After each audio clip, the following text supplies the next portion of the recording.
Welcome to Season 3, Episode 13 of the Jordan B. Peterson podcast. I'm Michaela Peterson, Jordan's daughter. I hope you enjoy this episode. It's called Jacob's Ladder. Last Tuesday, my dad came on my podcast and talked about what the last year has been like. He hasn't done something for YouTube in almost a year. If you haven't seen it, look up the Michaela Peterson podcast on YouTube, and he's the most recent episode. Or if you want an audio version, look up the Michaela Peterson podcast wherever you listen to your podcast. It was tough. It wasn't an easy conversation. The last year has been hell, but we finally got some help. I hope the podcast stops other people from experiencing the horrors that my dad has had to experience this year. Enjoy the episode. Sleep is one of the most important things we can do for our health. My family and I are in Serbia right now, and the time change has been absolutely brutal. I can't think very well if I don't get enough sleep. Neither can anyone, really. Apparently, a lack of sleep is equivalent in brain toxicity to alcohol. So I've made it a goal to increase my sleep quality while I'm here, and I'm really missing my Helix sleep mattress. Helix is rated the #1 mattress by GQ and Wired, and CNN called it the most comfortable mattress they've ever slept on. Just go to helixsleep.com/Jordan, take their 2-minute sleep quiz, and they'll match you to a customized mattress that will give you the best sleep of your life. Right now, Helix is offering up to $200 off. Welcome to Season 3, Episode 13 of the Jordan B. Peterson podcast. I'm Michaela Peterson, Jordan's daughter. I hope you enjoy this episode. It's called Jacob's Ladder. Last Tuesday, my dad came on my podcast and talked about what the last year has been like. He hasn't done something for YouTube in almost a year. If you haven't seen it, look up the Michaela Peterson podcast on YouTube, and he's the most recent episode. Or if you want an audio version, look up the Michaela Peterson podcast wherever you listen to your podcast. It was tough. It wasn't an easy conversation. The last year has been hell, but we finally got some help. I hope the podcast stops other people from experiencing the horrors that my dad has had to experience this year. Enjoy the episode. Sleep is one of the most important things we can do for our health. My family and I are in Serbia right now, and the time change has been absolutely brutal. I can't think very well if I don't get enough sleep. Neither can anyone, really. Apparently, a lack of sleep is equivalent in brain toxicity to alcohol. So I've made it a goal to increase my sleep quality while I'm here, and I'm really missing my Helix sleep mattress. Helix is rated the #1 mattress by GQ and Wired, and CNN called it the most comfortable mattress they've ever slept on.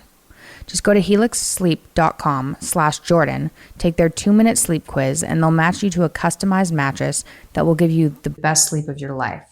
Right now, Helix is offering up to $200 off all mattress orders at helixsleep.com/Jordan. Get up to $200 off at helixsleep.com/Jordan. helixsleep.com/Jordan.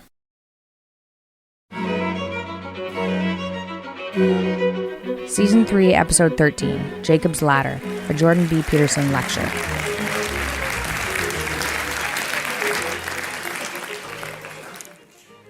Thank you very much. Thank you very much for showing up again. That's really good to see everybody here. So, one of the things that I've been realizing as a consequence of going through these stories is that the degree to which they're about individuals is quite remarkable. And I think that's really telling. You know, one of the reasons I prefer Dostoevsky to Tolstoy is because Tolstoy is more of a sociologist. He's more interested in the relationship between groups of people. This is an oversimplification because obviously Tolstoy is a great author, but I like Dostoevsky better because he really delves into the souls of individuals, and I think it's remarkable the degree to which all of the stories that we've covered so far in Genesis are about individuals, and they're quite realistic, which is quite remarkable too. They're not really romanticized to any great degree because all of the people that are regarded, let's say, as patriarchal or matriarchal figures in Genesis have no shortage of ethical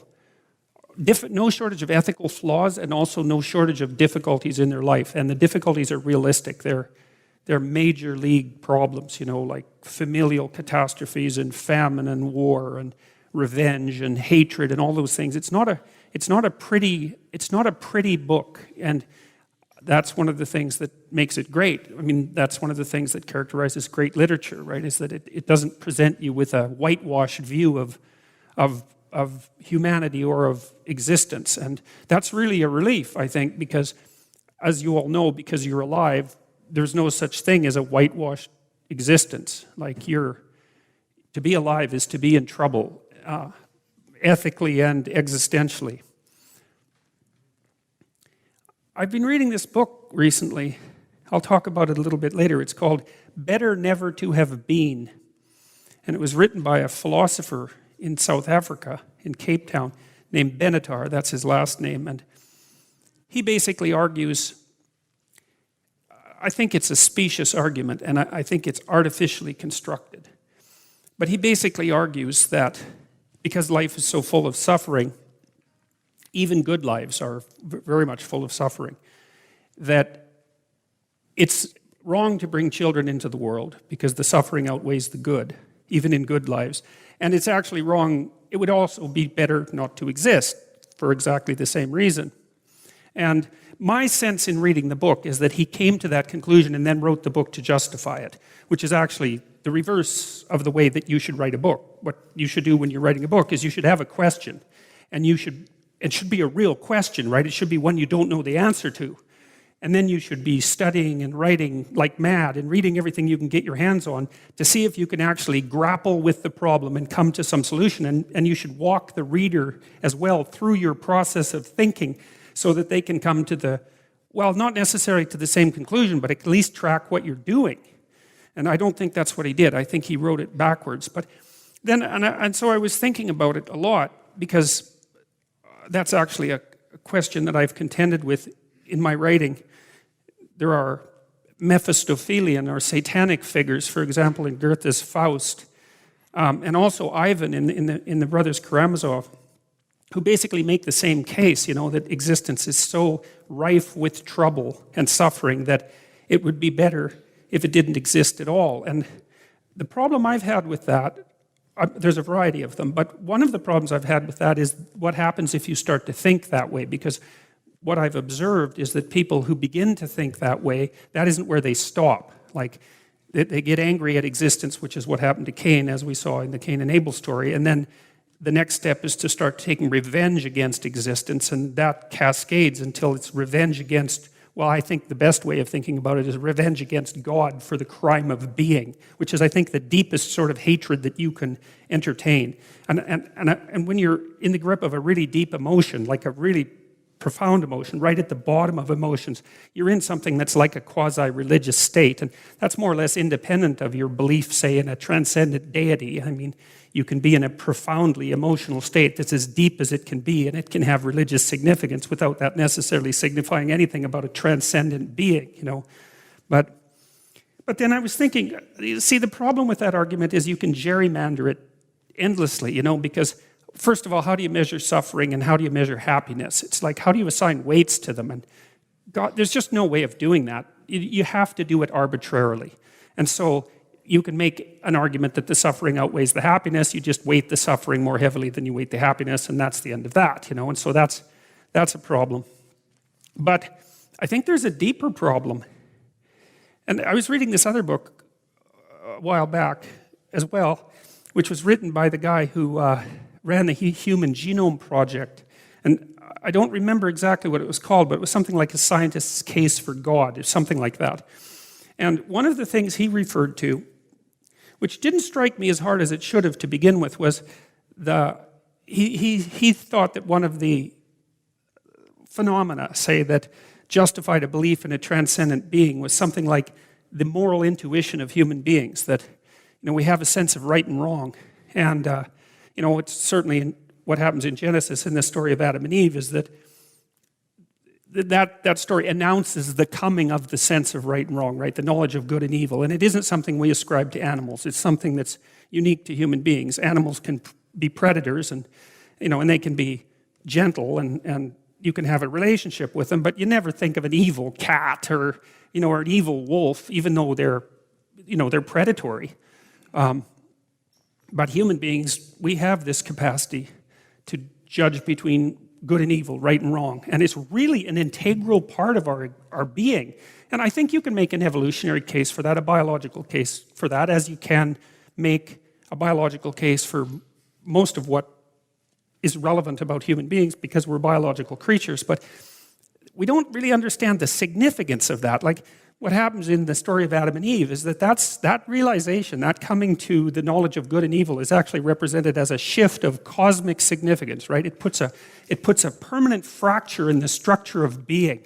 And, if you think of human beings as insignificant ants on a tiny dust mote in the middle of an infinite cosmos, a cosmos that cares less for us, then who cares fundamentally if human beings have the knowledge to distinguish between good and evil? But if you give consciousness a central role in being, and you can make a perfectly reasonable case for that, because without consciousness there's no being, as far as anyone can determine, so it may be much more central than we think. And I really don't think there's a counter-argument to that. Like, not a solid one. You can state that consciousness is epiphenomenal and that the world is fundamentally materialistic and it doesn't matter that there's consciousness. You can state that, but you can make an equally credible case the other way.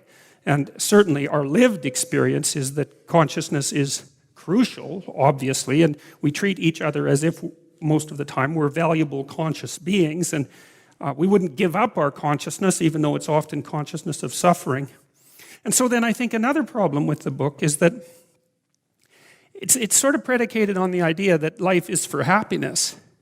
And I don't think that's right, and I don't think that's how people experience life, and I might be wrong, but it seems to me that people experience life as something like a series of crucial ethical decisions. It's something like that. I mean, I just can't imagine, and maybe I'm being naive about this, but I can't imagine another being that's like me in most senses, that isn't constantly wrestling, in some sense, with what the next proper thing to do is. It's not like it's obvious. It's not bloody obvious. And it doesn't mean you'll do the right thing, because you don't, lots of times. And you know that by your own judgment, right? Because you're making mistakes all the time. Sometimes you don't know what you're doing, and maybe it's a mistake, and maybe it isn't. And who's to say? But that isn't what I'm talking about. I'm talking about when you know that what you're doing is wrong, and you go ahead and do it anyways. People do that all the time. And that's also extremely peculiar. You bloody well think that if you knew it was wrong, and you told yourself that it was wrong, that would be sufficient, so that you just wouldn't do it. But that isn't what you're like at all, And you can tell yourself something is wrong 50 times, and you'll do it the 51st time, and then you'll feel, like you deserve to feel, probably. But it doesn't stop you. And so then I think the other problem with the viewpoint, the idea that the suffering of life eradicates its utility, is that it's predicated on the idea that happiness, or lack of suffering even, is the right criteria by which to judge life. And I don't think that's how we actually experience life. I think what we do instead is put ourselves through a series of excruciating moral choices. And one of the things that's really significant about the biblical stories, and I think about the entire implicit philosophy, that's embedded in the stories, is that that's how life is presented in the stories, is all of these individuals. First, they're individuals, they're not groups. And second, they're agonizing over their moral choices all the time. And they have a relationship with God. But it's not a directive relationship exactly. Even the people to whom God speaks directly, which I suspect is not something you'd exactly want to have happen, they're still, even the fact that they have a direct relationship with God doesn't stop them from being tormented continually by their moral choices. And so the world is presented as a moral landscape, not as a place that justifies itself by happiness. It's presented as a moral landscape, and people are presented as creatures who traverse through the moral landscape, making ethical decisions that determine the course of the world. And that seems to me to be right. And that's not the same as happiness by any stretch of the imagination. It's a whole different category of being. And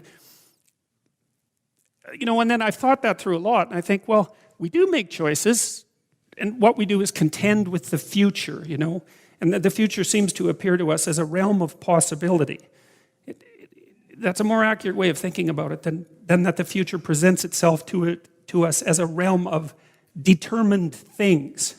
It presents itself as a realm of possibility, and there's good choices in that realm, and there's poor choices or even evil choices in that realm. And we're negotiating continually, deciding which of those choices we're going to bring into being. That seems to me to be phenomenologically indisputable, and we certainly treat each other as if that's what we're doing because we hold each other responsible for our actions, with some exceptions, and that we're deciding each moment whether to make things better or worse. And that seems to me to be correct. And I think that that's what these stories illustrate.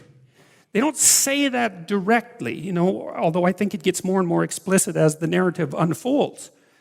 And then part of the realism of the stories is that the people that are being presented are by no means good. I mean, maybe with the exception of Noah. Noah seemed to be a pretty good guy. He did get drunk and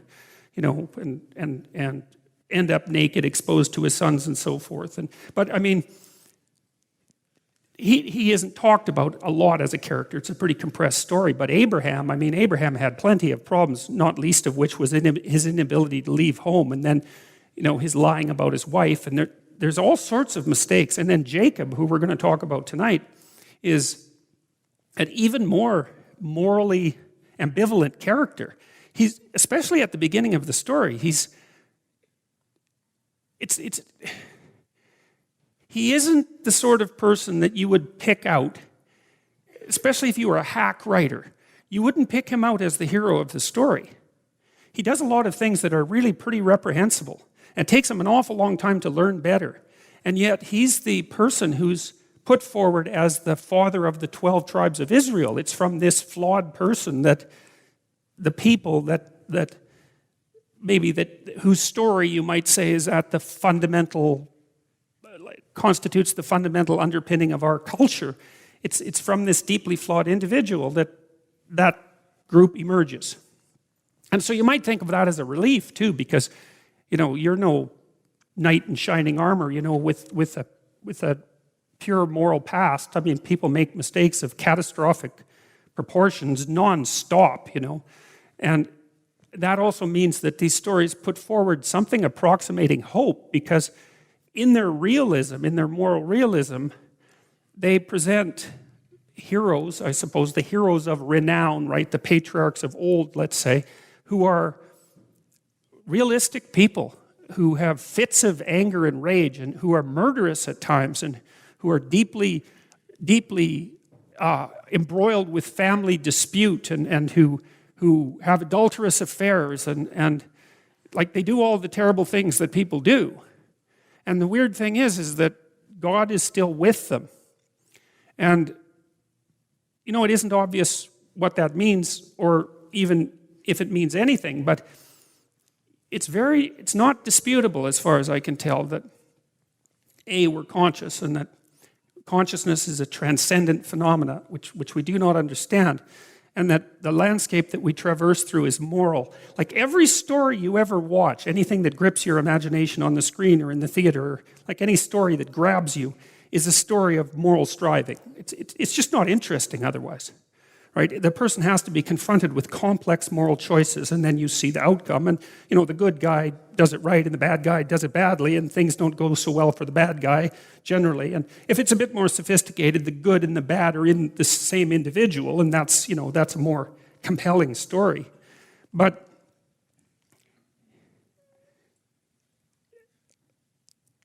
so we could say, well, we could make the assumption that it might be worthwhile thinking of the world as it has been thought of classically, as a theater upon which the forces of good and evil continually strive for dominance. And I for the life of me, especially after I started reading deeply into 20th century history and all the terrible things that happened in the 20th century, and all the terrible, unbelievably incomprehensible things that people did to one another, I just couldn't see seeing things any other way as realistic. Because I don't think that you can immerse yourself in 20th century history without coming to the conclusion that evil is a reality. And if it's a reality, it depends on what you mean by reality, but it's a fundamental enough reality for me. And if it's a reality, then I don't see how you can escape from the conclusion that the cosmos, as we experience it at least, is a place of moral striving. And, well, that's one of the things that's really illustrated in the story of Jacob, and I found that quite striking. So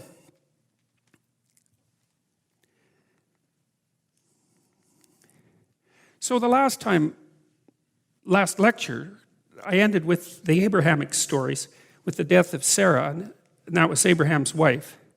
And so we're going to continue from there. Remember, Abraham had a son, Isaac, and he was asked by God to sacrifice his son, which we talked about in some depth.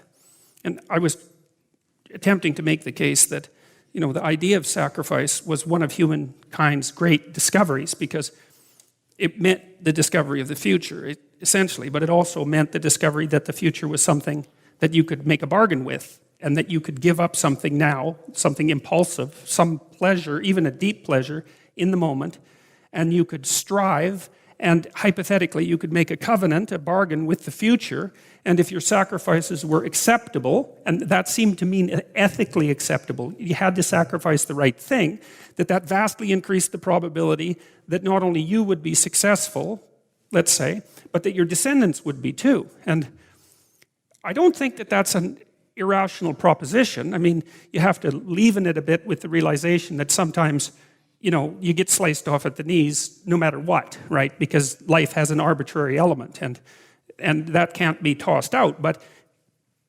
building in the arbitrary element will say, you still want to think, well, what's your best bet given a certain amount of randomness? And it seems to me that conscious, self-aware sacrifice and proper ethical striving is your best bet. And there's another idea that, well, I've always explained it.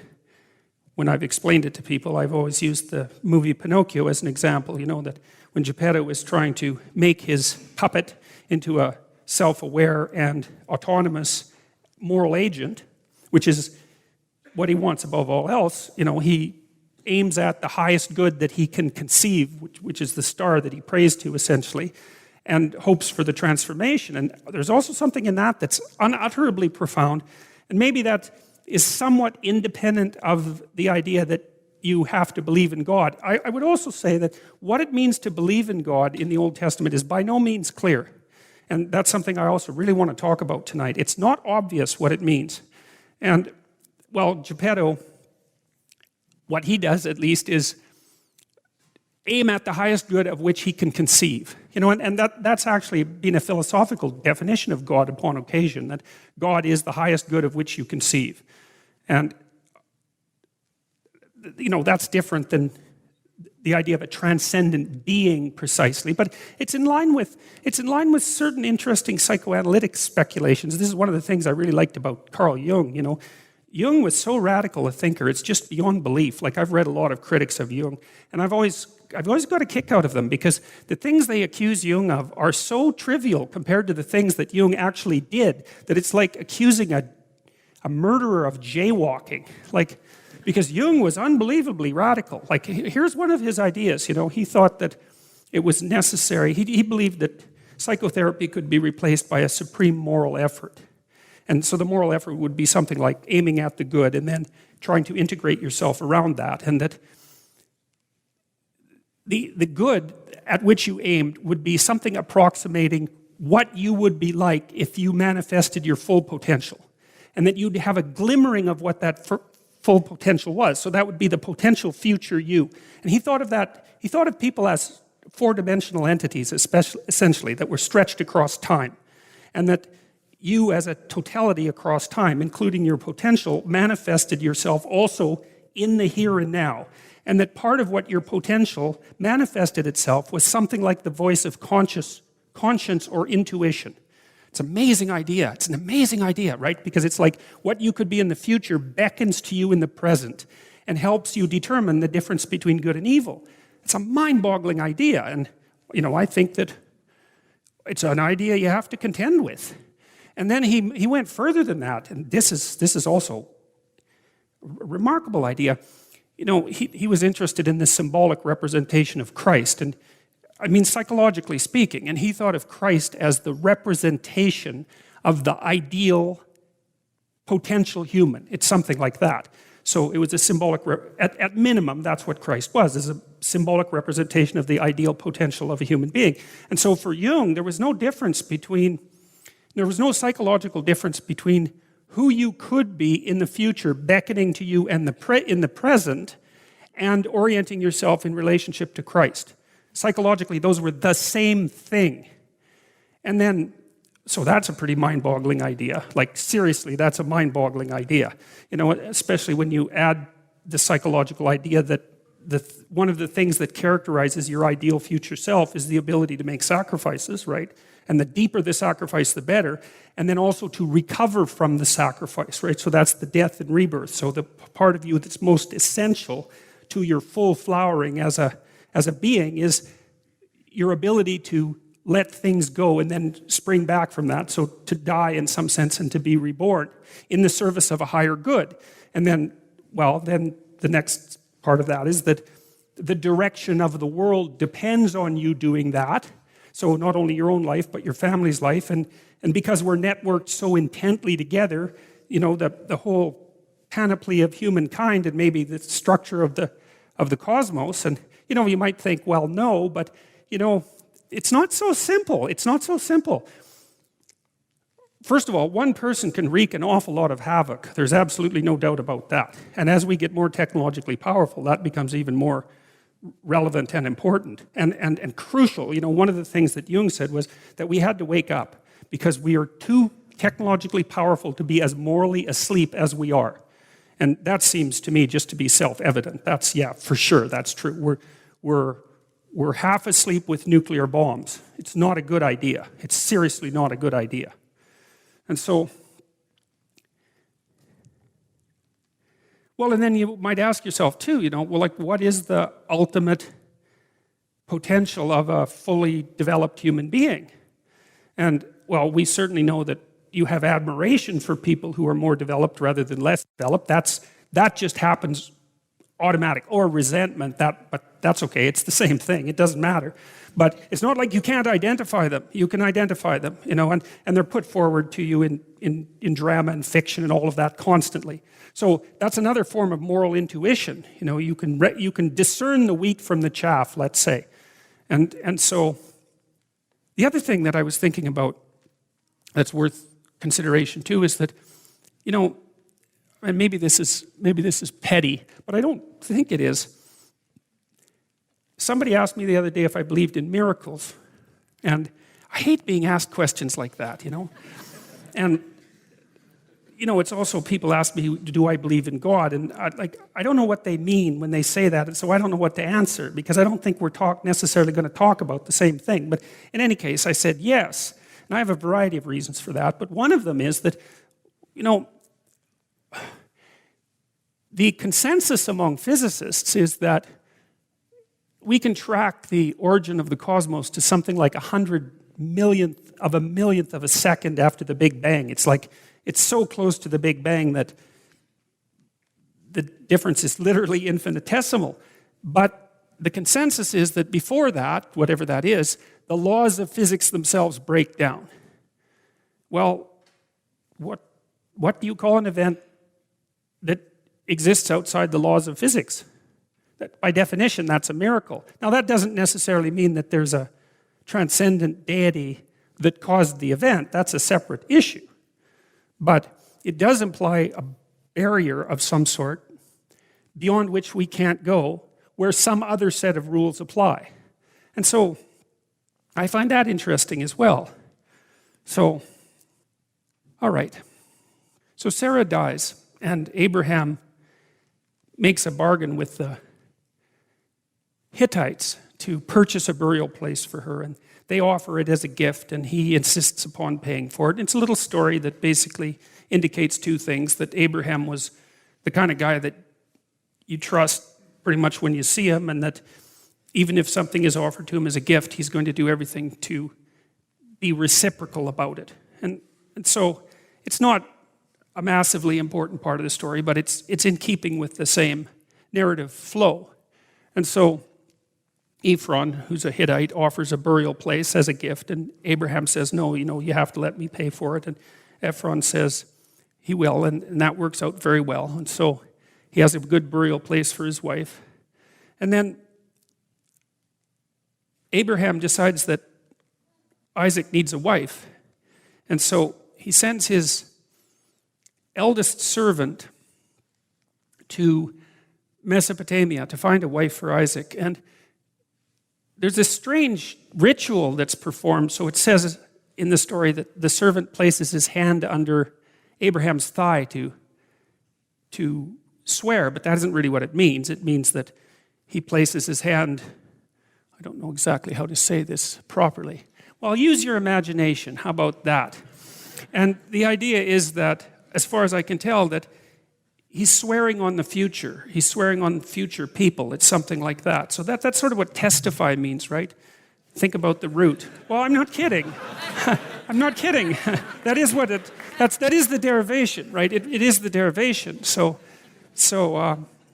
anyways, this is a serious issue. And so that servant has to go and find Isaac a good wife. And he wants him to find Isaac a wife who is willing to accept the same fundamental belief system, which is something like the belief in a God that's a unity rather than a plurality. The other thing that Jung was very insistent upon was that there was a relationship between polytheism and psychological confusion, and monotheism and psychological unification. And I really like that idea too, that what you're trying to do, because you are a plurality, that's one of the things the psychoanalysts were really good at figuring out that the cognitive scientists haven't touched yet, as far as I can tell. They're way behind the psychoanalysts in that element of thinking, is that you are composed of sub-personalities, which all have their own desires and their own viewpoint, and their own thoughts and their own perceptions, and they're in a war with each other constantly. Maybe even a Darwinian war. It's been portrayed that way by certain neuroscientists. And that one of the goals of life is to integrate all of that plurality into a hierarchical ethical structure that has some canonical ethic at the pinnacle, right? We've talked a little bit about that. And it's not obvious what should be at the pinnacle, but we can guess at it. It's that which we admire. That's one way of thinking about it. It's that describes fair play across a sequence of games. That's another good way of thinking about it. It's the heroic ideal. That's another way of thinking about it. But it's combined with generosity. Because the mythological hero, goes out into the unknown and slays the dragon and gets the gold, but then comes back to the community and distributes what's found. And so it's courage plus generosity. And so all of that interior struggling that you're doing is an attempt to bang yourself against the world with challenge constantly, to hit everything together like you're beating on a piece of iron to cure it, let's say, so that you're not an internal contradiction, you're not a massive competing God, something like that, because it's just too psychologically stressful and hard on everyone else, and impossible for them to get along with you if you're one thing one moment and another thing another moment. And so anyways, Abraham insists that Isaac find a wife from among people who are likely to carry forward the monotheistic tradition. And I'm not sure that the monotheistic tradition is actually distinguishable from the individualistic tradition. I think they might be the same thing at different levels of analysis, So, because individual means undivided in some sense, right? To be an individual means to be one thing. And the other thing that mitigates against the idea of life as happiness is it isn't obvious to me that it's happiness that is what molds you and shapes you. You know, it's something more like optimal challenge, voluntarily undertaken. It's something like that, right? And I think that's echoed in the idea that everyone has a moral obligation to raise their cross, something like that, to accept the fact of their mortality voluntarily. I believe that that's the case. And I do actually think that that's a prerequisite to proper psychological development, because if you're not willing to take your mortality on voluntarily, like if you're kicking and fighting about it constantly, and you have every reason to, don't get me wrong, then you can't act forthrightly in the world, right? You're going to be afraid. And when you're afraid, then you can't voluntarily take on a challenge, and then if you can't voluntarily take on a challenge, then you can't develop. And so, again, the life seems to be something like, if it's a proper life, is the voluntary taking on of great challenges. And maybe that's better than happiness. Like, it's certainly more noble, you know? It's not a word we use very much anymore, the idea of nobility, because we're so obsessed with happiness. But I think happiness is like, if it comes along, man, great, you know, wonderful. Don't take it lightly or for granted, because it's fleeting. But the idea that that's what you should be for, in some sense, just seems to me, if that's what life is for, then maybe it shouldn't be. Maybe that's correct, because that isn't what life is. But it also it isn't obvious to me that that's what life should be. You know, I mean, if you really loved someone, like your son, let's say, would you say, well, I hope he has a happy life? Or would you say, I hope he accomplishes great things? It seems to me that that's better, the accomplishing of great things, and because that's admirable, you know? It's like a happy person is a happy person, but a noble person is an admirable person, and that's better, man. And so maybe there are better things than happiness. And so you can't judge being on the basis of the ratio of suffering to pleasure, something like that. And I don't think we do that. I don't believe we do that. I mean, comedians are happy, right? But everyone doesn't aspire to be a comedian, and you don't watch comedy all the time, even though you can laugh nonstop, more or less, if the comedian's funny. You want to get your teeth into something. It also seems to me that, and this is one of the reasons I liked existential philosophy, was that, you know, the existentialists believed, it's sort of an original sin idea. They believed that we came into the world with an ethical burden already laden upon us, something like that, and that we had a felt sense that it was necessary for us to justify our being.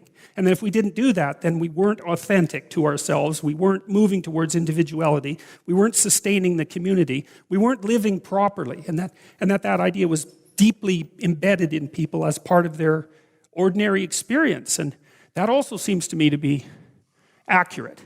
And you know, I've dealt with lots of people, say in my clinical practice, and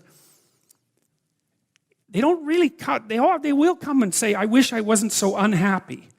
But they don't usually come and say, I wish I was happier. And those things aren't the same. And then when you talk to people who are having trouble, you know, they want to straighten things out and figure out how to do them right. It's something like that. And that's their primary goal. And so anyways, Abraham sends his eldest servant off to the place that God has granted him to find a wife. And interestingly, the borders of the promised land are quite similar to the current borders of Israel. I mean, these are estimates, right, based on the biblical, and I mean, that's not a fluke, obviously, but it's interesting to see the concordance between these ancient stories and the present day world.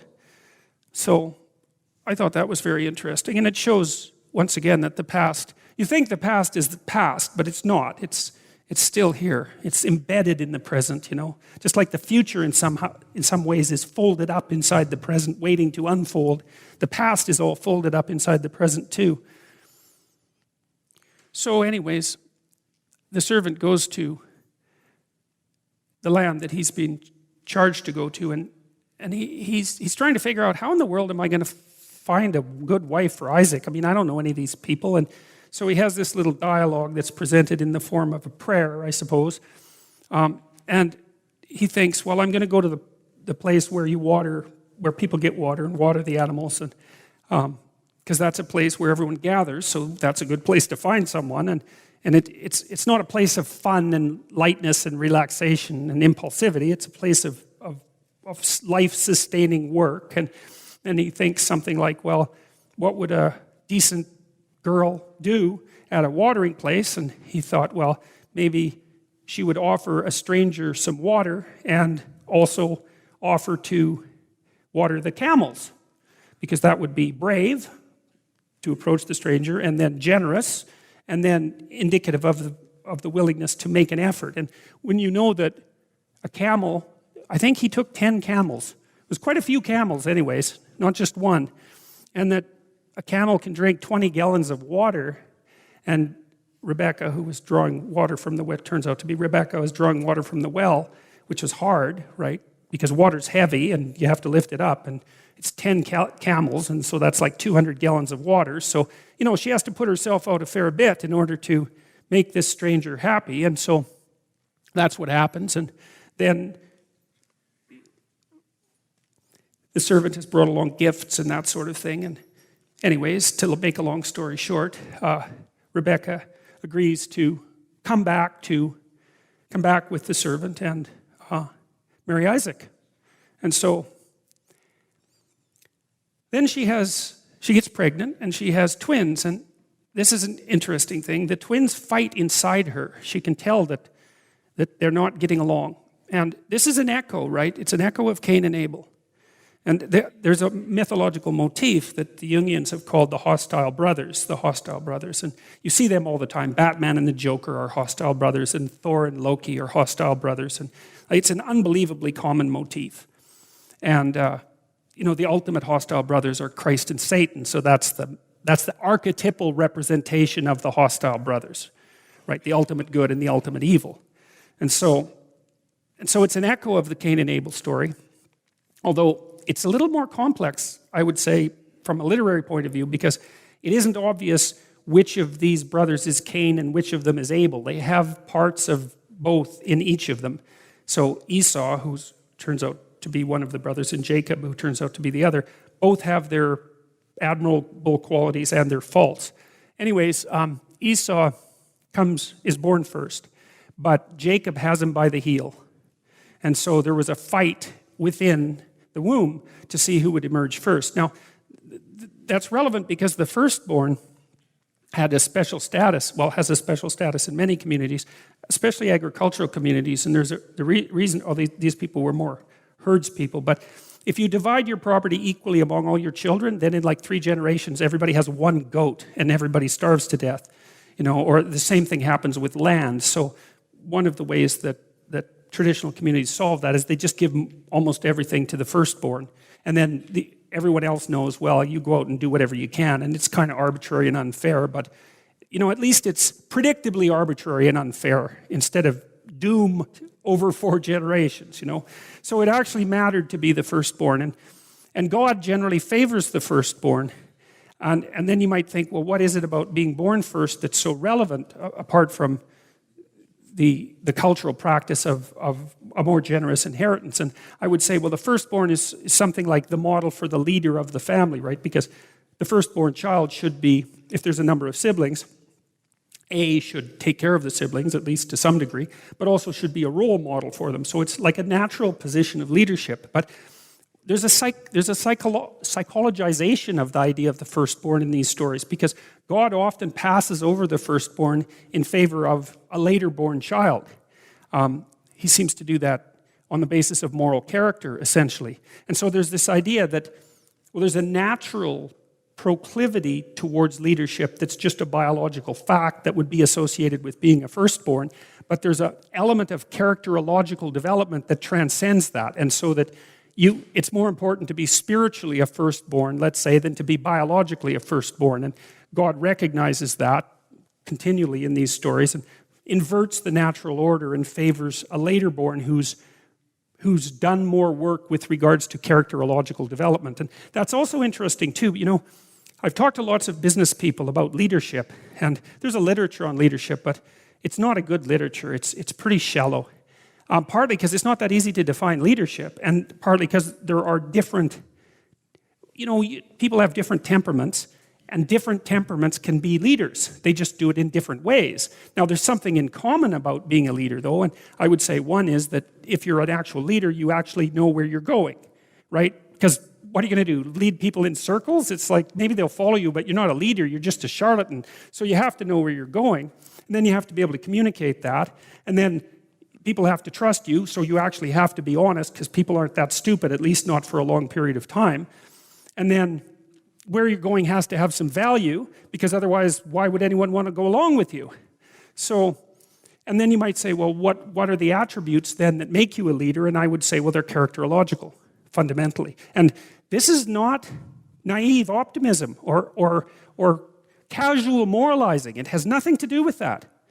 You know, we know, for example, that conscientiousness, the personality trait, is a good predictor of long-term success in most occupations, not all, but most, and that one of the things that's associated with conscientiousness is that people keep their word, they're trustworthy.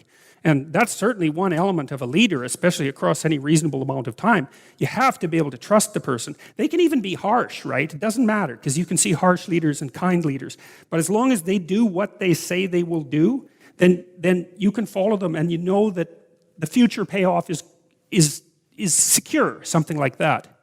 So the idea that characterological development is more important to leadership than primogeniture, I think that's the right word, primogenesis, anyways, being a firstborn, that's a very crucial psychological realization, that it's characterological development that makes you favored of God.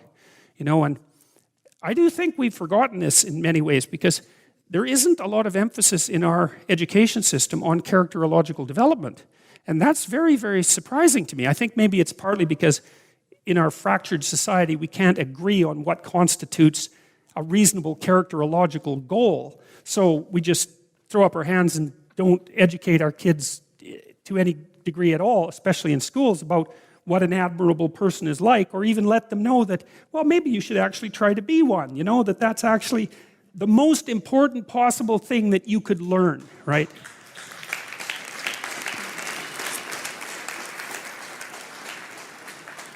So, and I also think, and I think this is laid out very thoroughly in the biblical stories as well, is that if there are enough people who are admirable, then things work. And if there aren't, then things are terrible. You get wiped out. You remember when Abraham is bargaining with God with regards to Sodom and Gomorrah, he asks God to save the city if there's like 40 admirable people, right? Respectable. But let's say admirable, right? I don't want to say good, because good is being corrupted in some sense by casual usage. I mean admirable, noble people, right? I think Abraham bargains God down to like 10. If there's 10 of them in the city won't be destroyed. And that's not very many in a city. So there's an interesting idea there, which is that there doesn't have to be that many people in a group who have their act together. But 0 is the wrong number. And if it's 0, then we're seriously in trouble. And I think that goes along with the idea of the Pareto principle in economics too, which is that it's a small minority of people who do most of the productive work in any given domain. But so a small number of properly behaving people might have enough of an impact to keep everything moving, and that might actually be true, but it can't fall below some crucial level. And I do think that we're in some danger of allowing it to fall below some crucial level, because our society seems to be at war in some ways against the idea of the individual and individual character per se. And I think that's absolutely catastrophic. And that's part of the reason that I'm doing these biblical lectures, you know, because I think that I've known for a long time that the moral presuppositions of a culture are instantiated in its stories. They're not instantiated in its explicit philosophy. There might be a layer of explicit philosophy, and of course there is in the West, and a layer of explicit law, but underneath that there are stories. And there isn't anything under the stories except maybe behavior, you know, and that's so implicit it doesn't even actually count. It's not a cognitive operation. And so this is the story. These are the stories that are underneath our culture. And so there better be something to them. That's what we hope. But more importantly, maybe we shouldn't toss them away without knowing what they mean, because if we toss them away, then we are throwing everything that we depend on away, as far as I can tell, and we will pay for it. We'll pay for it individually because we'll be weak. You know, because if you're not firm in your convictions, then someone else who's firm in their convictions, you're their puppet, like instantly. And then you're also the puppet of your own doubts, right? Because unless you have convictions, you're going to generate doubts like mad, because everyone does.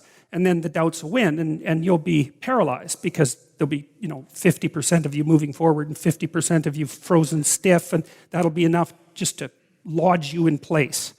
And so,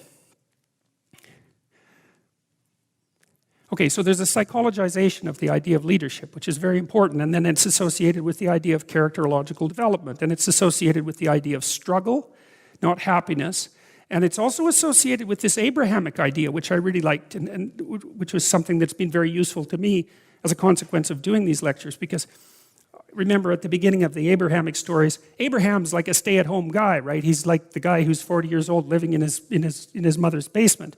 And God says, like, get the hell out of there, get out in the world where you belong. Go do something difficult, because what you're doing isn't acceptable. And the first thing he does is go somewhere there's a terrible famine, and then he goes somewhere there's a tyranny. So, it's pretty funny. He follows God's call, and it's not like sweetness and light and paradise immediately. It's nothing like that. It's instantaneous combat, of the most difficult kind. So, but Abraham does in fact follow that impulse, and it's interesting too. I mean, I don't know. Here's another thing that made me an advocate of psychoanalytic thinking. And it was the sort of thing that started to terrify me about what the human psyche was actually like. I started to understand that not only were we like an amalgam of relatively autonomous subpersonalities, each of which had the possibility of gaining control, but that we were also victim, you might say, or beneficiary of impulses that were beyond our conscious formulation or understanding or capacity to resist. So here's a funny story. So I was talking to one of my Patreon people online this week, and he said he was a committed atheist, and that's fine. Lots of atheists are very honest people, and they're atheists because they don't know how to reconcile what they know with traditional claims, let's say, and they're not willing to just mangle them together, And there might be cynicism, all that associated with it as well. But he said he was entranced by these biblical lectures, which is pretty weird. And he said if someone would have told him a year ago that he was going to be obsessed with a sequence of biblical lectures, he would have told them that they were mad. And so we had a bit of a discussion about that, because this is an interesting thing, And he mentioned this. He said it was something like, you don't choose your interests, they choose you. And that's really worth thinking about too, man, because it's really hard to get interested in something you're not interested in, even if there's a good reason for it. You're studying for an exam, you find the material boring, anything will be more interesting than the studying. Even though that that's what you need to do, you can't voluntarily grab yourself by the scruff of the neck, let's say, and shake yourself and say, sit down and concentrate. Your mind will just go everywhere. But then if you're interested in something, and even if it's something you shouldn't be interested in, because that happens all the time, then it's like you're a laser focus, man. You can pay attention forever. You can work until you're exhausted. You won't even notice it, and you remember everything. It's like, okay, if you can't control your interest, what does? And man, I tell you, you can think about that for a very long time. So Jung talked about the spirit Mercurius. Mercury is the winged messenger of the gods.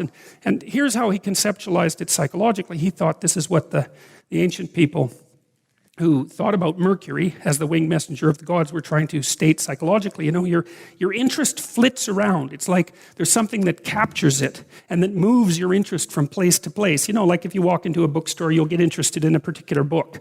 And it's as if the book grips you.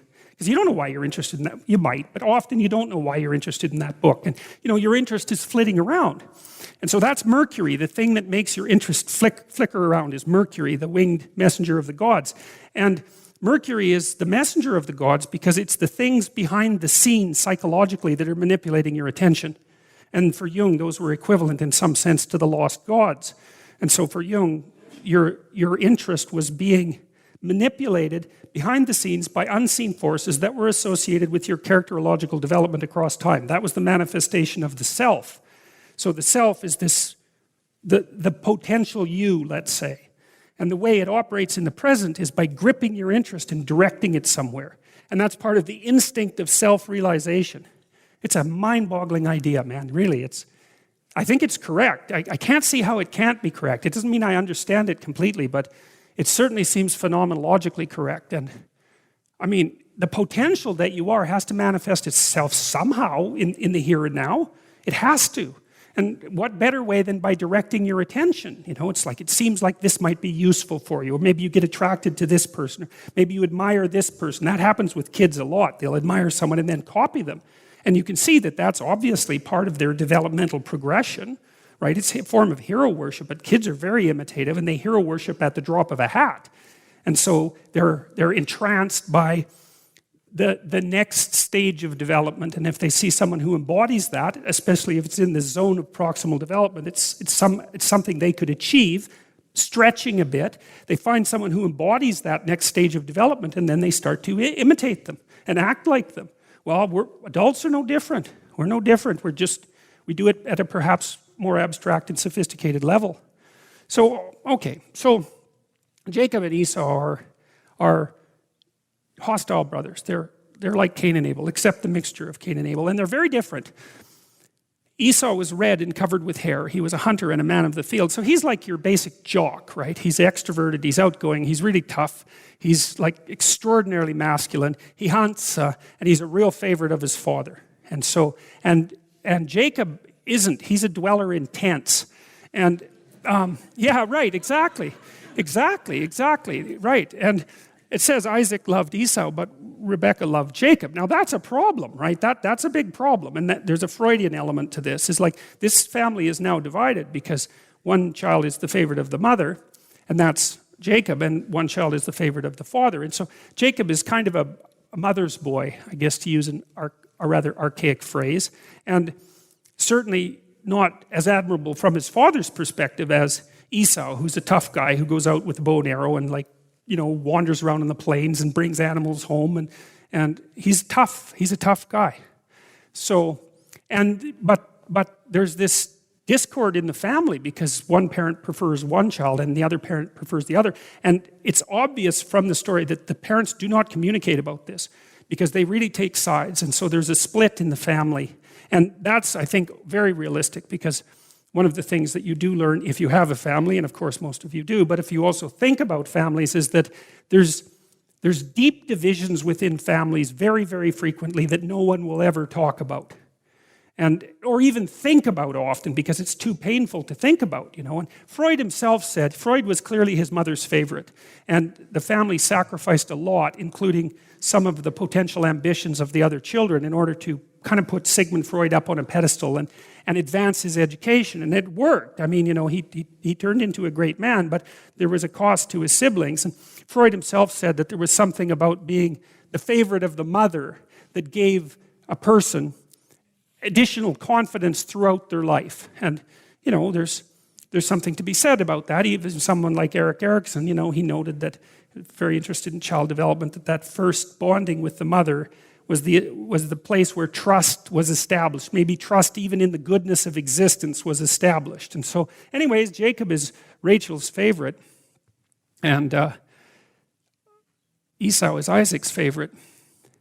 Now, Esau, being extroverted, let's say, is also a bit impulsive, and maybe he's a man of action, he's not a forward thinker, but he's also doing hard work, and so, he goes out and he's hunting and he's worn out, and he comes home and he's faint with hunger, and Jacob is at home cooking. He's boiling up lentils, red lentils, and Esau comes in from the hunt and he's like half starved to death, and he's sitting there, and the aroma of these red lentils reaches him, and he's exhausted, and he tells Jacob that he wants some of this stew. And Jacob, who's being a pain in the neck fundamentally, basically says no. There's a teasing thing going on here, and won't give him any. And there's, you have to imagine this because it's not laid out explicitly in the story, but there's some dispute about whether Esau gets to have lunch, and Jacob finally says, well, I'll give you some, but you have to give me your birthright. And Esau, you think he must say something like, well, to hell with it, take it, you son of a bitch, take it. Just give me some damn stew. It's something like that. So that's what happens. But with these archaic people, once you made a statement like that, you were done. That was it.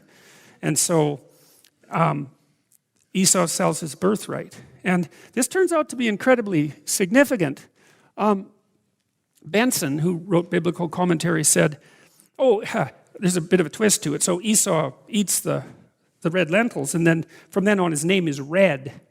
And you've got to use your imagination a bit. I mean, people are making fun of him, right? That's why they're calling him Red. I mean, he's already red because we established that, but no one was calling him Red before this. And so for the rest of his life, every time he goes out amongst his friends and family, they call him Red and sort of snicker because he's the, half-famished idiot who sold his birthright for a bowl of lentils.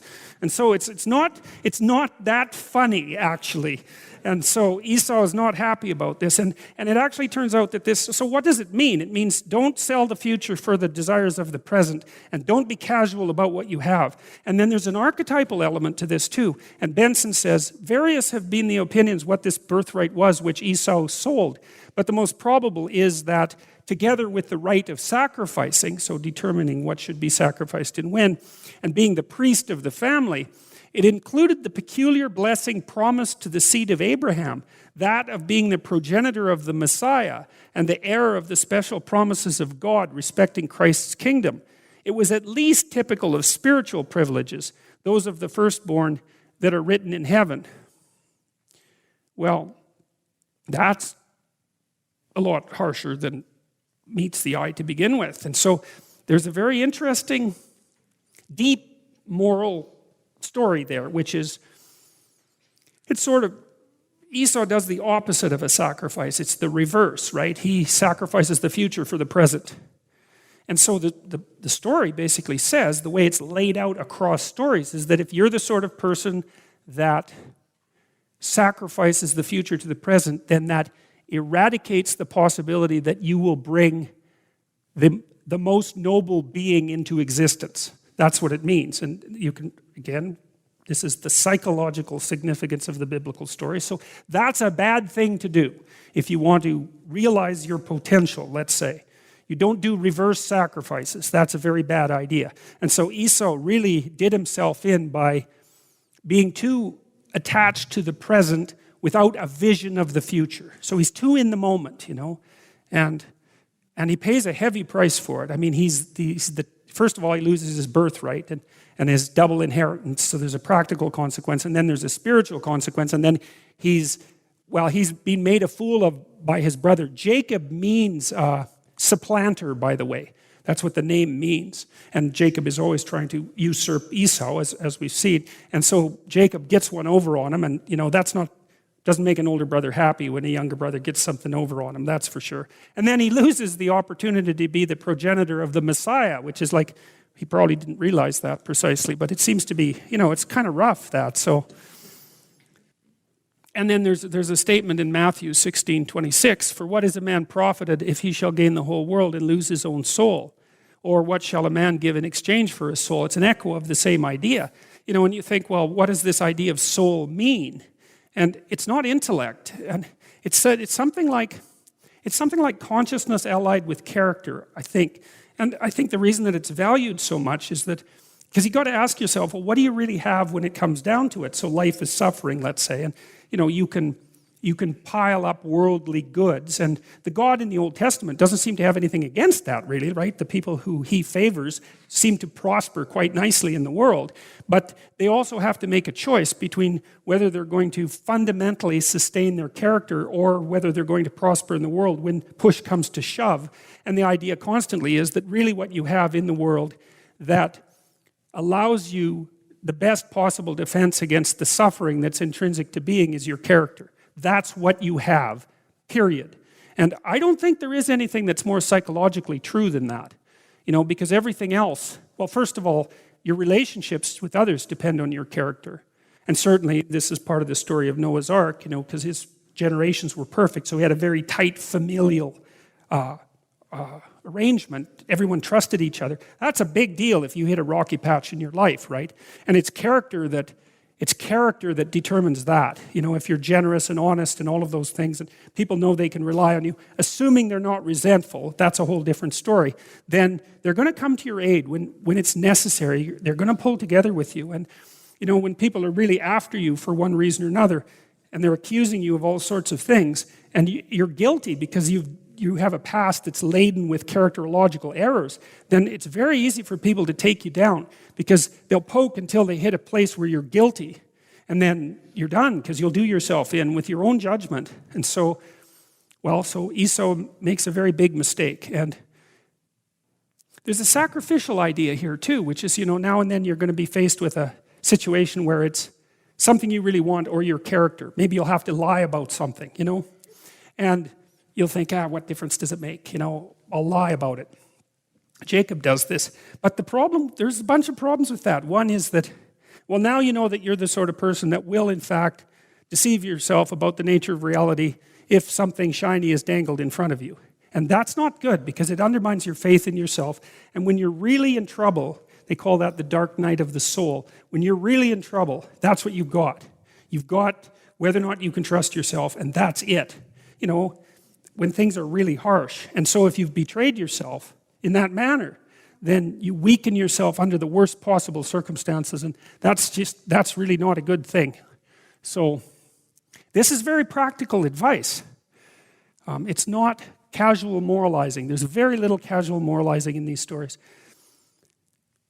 In the next part of the story, there's some parallels with Abraham, and that's built into the narrative, I think, because Isaac is Abraham's descendant, and so we have to keep the narrative echoing forward, otherwise it loses its continuity. And there's a famine in the land that Isaac's in, and God tells him to stay the course anyways, repeating the promise he gave to Abraham, although Isaac goes to Abimelech, also telling the king and people that Rebekah was his sister, which is exactly what Abraham did when he went to Egypt. And so there's another echo there of the same. It's as if the story is being told for a second time, essentially. And that's supposed to remind you of the previous story. But they're careless. The king sees that Rebekah and Isaac are intimate together, and luckily he doesn't have them put to death. He just tells everybody in the kingdom that they're to be left the hell alone. And then Isaac prospers in that land, just like Abraham did in Egypt, until the Philistines ask him to leave. He's just getting too rich and powerful. Things are going too well for him, so he's asked to leave.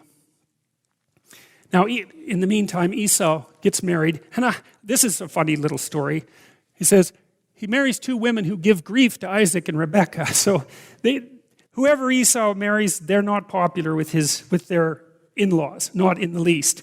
That actually becomes relevant a little later, because they drive Rebekah quite mad. So I get a kick out of that, because that's very common. It's not easy to integrate new people into your family and hope that will go smoothly. It's actually one of the real catastrophes in life, right? You have a kid, and maybe you get along with them, and maybe you don't. But let's assume you do, but then they marry someone that you just don't like. Or maybe you think is wrong for them. I mean, that's really rough. What are you going to do about that? Because you're basically screwed both ways. If you have the person you love around, then you have to put up with this horrendous creature that they allied themselves with. And if you get rid of them completely, well, then you don't have your child anymore. So it's a very, very difficult position. And so that's another example of the realism, I think, of the stories. Now Isaac, who's hypothetically on his deathbed, asks Esau to hunt for venison, because he likes venison and he's happy that his son is a hunter. And Rebekah overhears this, and so she conspires with Jacob to slaughter 2 small goats and make his father some stew, because he wants Esau to make him stew out of venison. But Rebekah, who's being, I would say, let's say slightly deceitful or horribly lying, that would be more accurate, she conspires with Jacob. So Jacob kills 2 little goats, kids, and boils up a stew, and then he puts on some goat skins, because Esau is a hairy character, and Rebekah dresses Isaac in Esau's clothing, because Isaac can't see very well at this point. And so then Jacob goes into his father with the stew, and he's trying to disguise his voice, but it doesn't work very well. And so Isaac asks him to come close, and Jacob puts out his arm with the goat skin on it, and Isaac smells him too, and he smells like Esau, and which maybe wasn't the best thing, but and feels like him, and so because Isaac thinks he's on his deathbed, he decides to deliver a blessing hypothetically to Esau, and so, but it's Jacob. And so that's a big deal too, because the blessing is actually, as I said before with these ancient people, it appeared as though once you said something, you didn't get to take it back. You couldn't say, well, look, you deceived me, so it doesn't count. It was like, they weren't maybe as well, weak might be one way of thinking about it, but another way is they weren't quite as attentive to context, because if I make you a deal and then it turns out that you've betrayed me, I may feel that the deal is no longer valid because the assumption was you were being honest to begin with, and that, violates the whole spirit. But that isn't how these people thought. They said, once you promised, man, you promised, and that was that. So Isaac blesses Jacob. He says, let God give you the dew of heaven and the fatness of the earth and plenty of corn and wine. Let people serve you and nations bow down to you. Be Lord over thy brethren. That's going to be rough on Esau.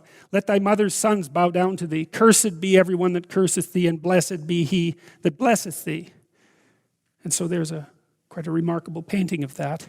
So there's Rebekah. She's looking pretty old, and Isaac's looking pretty blind, and Jacob's taking directions from his mother, and we might say he's perhaps a little old to be taking moral lessons from his mother, especially given how she's acting. And so it's a pretty ugly scene altogether, especially that we also know that Jacob already tricked Esau out of his birthright. And so now he's like taken the birthright and he's taken the blessing. And so, as I said, that Jacob, he turns out to be the father of Israel. It's like he's a reprehensible character. These are major league betrayals that he's engaging in. It's not trivial. He really, really pulls the rug out from under his brother. And you could say, well, Esau is not as awake as he might be. He's kind of a wild man, and fair enough. But it certainly seems to me that the predominant moral error falls on Jacob's shoulders. It's very treacherous behavior, what he's doing. So then Esau shows up, and he's got a nice stag for his dad, and it's like a little late for that. And he states that his brother was rightly named Jacob, which means supplanter, because he's been deceived twice. And Isaac answered, he's asking, Esau is asking fundamentally if there's anything at all left over for him. And Isaac can't give him the same blessing because that's already been given, so he has to think of something else. And Isaac says, behold, I've made him thy Lord, and all his brothers I've given to him for servants, which includes you. And with corn and wine have I sustained him. And what shall I now do unto thee, my son? And Esau said unto his father, have you even one blessing for me, my father? And bless me also. And Esau lifted up his voice and wept. And, we already know that Esau is a pretty tough guy by all appearances. And, he's out there hunting on his own and camping, and it's like he's no pushover. And the fact that this reduces him to tears is an indication of the magnitude of the betrayal. And Isaac says, behold, thy dwelling shall be the fatness of the earth and of the dew of heaven from above. And by thy sword thou shalt live, and thou shalt serve your brother. And it shall come to pass when you will have the dominion, and you'll break his yoke off from thy neck. And Esau hated Jacob because of the blessing wherewith his father blessed him. And Esau said in his heart, the days of mourning for my father are at hand. Then I will slay my brother Jacob. So fundamentally, if Isaac dies or when he dies, then we'll mourn for him, and then Jacob better look the hell out, because it's like it's serious death coming his way. And he's got a point. He's in Dante's Inferno. I think I mentioned this at one point. So Dante's Inferno is a very interesting story. It's a descent into hell, eh? And it's actually one of the places that we sort of derive the popular conception of hell was partly based on Dante's imagination, on his work. And what Dante was trying to do was to discover the hierarchical structure of evil. And you might think there's a hierarchical structure of good. Some things are better than other things, but there's also a hierarchical structure of evil. Some evils are greater than other evils. And he put betrayal in the lowest part of hell. Right? So if you were betraying people, you were right beside Satan himself. And I think that's good. That's very smart. Well, Dante was a genius after all. And I think the reason for that is that, you see, if someone trusts you, they're laying their vulnerability open to you. Now, they might just be naive, let's say, and we won't think about that because you're just a child if you're naive. You can still be betrayed. But if you're an adult and you trust, it's often because if you're an actual adult, it's you willingly open yourself up, knowing that you could be hurt, right? Because you're not naive anymore. So you decide to trust and you say, I'll open myself up. And I know that I'm laying myself open to you if you choose to use that power. And then that's a good thing to know. You know, if you've been hurt as a child or hurt as a naive person, you might say, well, why should I ever trust again? Which is a really good question. And the answer is the reason you trust again once you're an adult is because you're courageous. You're courageous. It's an act of courage to trust. And the reason it's useful is because if you trust someone, you open the door to reciprocity and negotiation and cooperation, and you entice the best part of the person forward. And so it's a courageous act. But then if you betray someone, then what you've done is you've taken the best part of them, which is the part that will courageously trust, you know, with open eyes, right? And you've stuck a dagger in that. And so you've purposefully damaged the best part of them. And so that's why it's such an egregious fault. And it's often people don't recover from that sort of thing. If you betray someone badly enough, you can damage them. Like you can give them post-traumatic stress disorder if you really put your mind to it. And you know, that's not just a psychological disorder. If you have post-traumatic stress disorder, it produces permanent neurological alterations that make you more neurotic, more sensitive to negative emotion, really for the rest of your life. Like you can recover from it to some degree, but stress will tend to re-instantiate the PTSD. So you hurt someone, and it's not merely not that psychological is merely, but it's not merely psychological, right? It's fundamental physiological damage. So, anyways, Jacob's smart enough to get out of there, and which is also not really a testament to his integrity, right? I mean, he's done these terrible things at the behest of his mother because he wants power, and he wants to get it without deserving it, and then, you know, he finally goes too far and he hightails it out of there to another family member, to his mother's brother. And so it's not exactly the world's most heroic story, that's for sure. And so now there's an interlude here, and this is a really interesting interlude. It's the story of Jacob's ladder. So he's off to visit Laban, who's his mother's brother. And on the way, he has a sleep. And he lighted upon a certain place and tarried there all night because the sun was set. And he took of the stones of that place and put them for his pillows, which seems to indicate very bad planning on his part. And lay down in that place to sleep. And he dreamed and beheld a ladder set up on the earth, and the top of it reached to heaven, and beheld the angels of God ascending and descending on it. And behold, the Lord stood above it and said, I am the Lord God of Abraham thy father, and the God of Isaac. The land whereon thou liest, to thee I will give it, and to thy seed. And so this story of Jacob's ladder has really possessed the imagination of the West. And there's a reason for that. It's because it's an archetypal story, because the idea of a ladder that reaches to heaven is one of the oldest ideas of mankind. So you find it widely distributed among the shamanic cultures, for example. And it's a hallmark of psychedelic experience. That's another way of thinking about it, which is a very peculiar thing. So there's one representation of the ladder. You see God up at the top there, peeking out from the clouds. Now, you know, that's sort of where we get the idea that God is in heaven, and then heaven's up in the sky. And that's an easy story to make fun of because, you know, we've gone up to the moon and there's no God there. But this is not a reasonable way of conceptualizing what these experiences are about. These experiences, what this is, the opening up there, that's more like an opening into an alternate dimension. That's a better way of thinking about it. It's beyond, like, from the Judeo-Christian perspective, one of the things you have to understand is that God is beyond space and time. He's not in the universe. He's outside the universe in some manner. And so the idea that you have an experience of God and it's up isn't, the up is the best that the human imagination can do with what's essentially a form of extra-dimensional experience.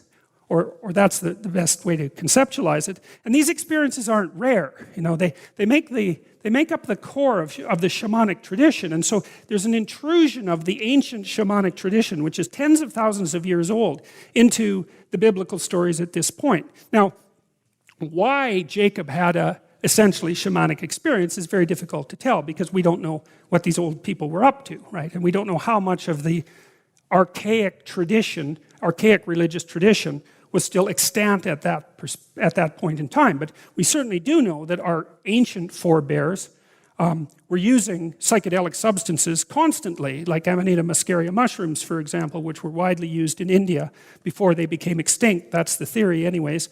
That seemed to be the basis of the chemical soma, which much has been written about.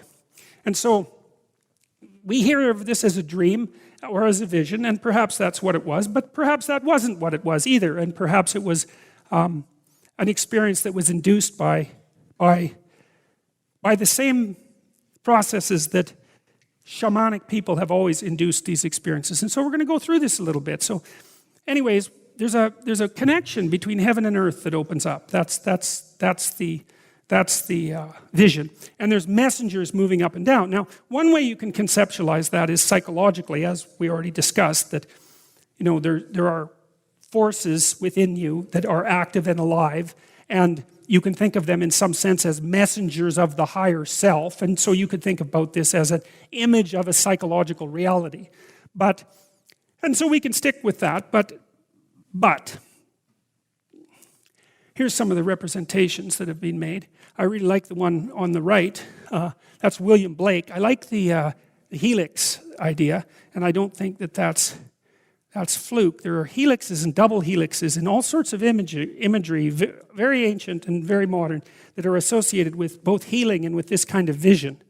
So, and you see in the Blake representation, God is associated with, well, really with the sun and with light. And you see that on the left as well, that wherever God is where light is. And so that's a very interesting idea as far as I'm concerned as well. There's some other representations. One by Chagall. So now there's this idea that there's the possibility of opening up a line of communication between the human psyche and the transcendent divine. And there's a great image of Christ as Pantocrator, so creator of the world. It is one of the first mosaics, if I remember correctly, and I wish I remembered where it was, but I don't. But it's a very interesting image. I'm having a carving of it made at the moment by a friend of mine, but you see Christ's face portrayed in a medieval manner, and he's holding a book. So it symbolizes the importance of the book, as a means of transmitting wisdom. And his face is very asymmetrical. And the eyes are different, one side and the other. And one half of the face represents the human part, and the other side of the face represents the divine part. And, I also think about that psychologically, because I do think that that's the right way to conceptualize human beings, is that there's an aspect of us that's mortal and human and limited, but there's an aspect of us that's transcendent and divine as well. And it's latent in some sense, but there are times when it manifests itself. And this is not speculation, right? This is like the oldest experience of human beings. Now, it's not necessarily an easy experience to have, but it's reported everywhere. And it can be reliably induced, as we've discussed before, by chemical means, and I don't know what that means exactly. We've talked a little bit about psilocybin mushrooms, for example, and you could say that the mystical experiences that have been invoked in the newest experiments down at Johns Hopkins are derangements or forms of psychosis, because they have some similarity to psychotic experiences, although psychotic people were given LSD in the 60s, and they always said that was something different than what they were having.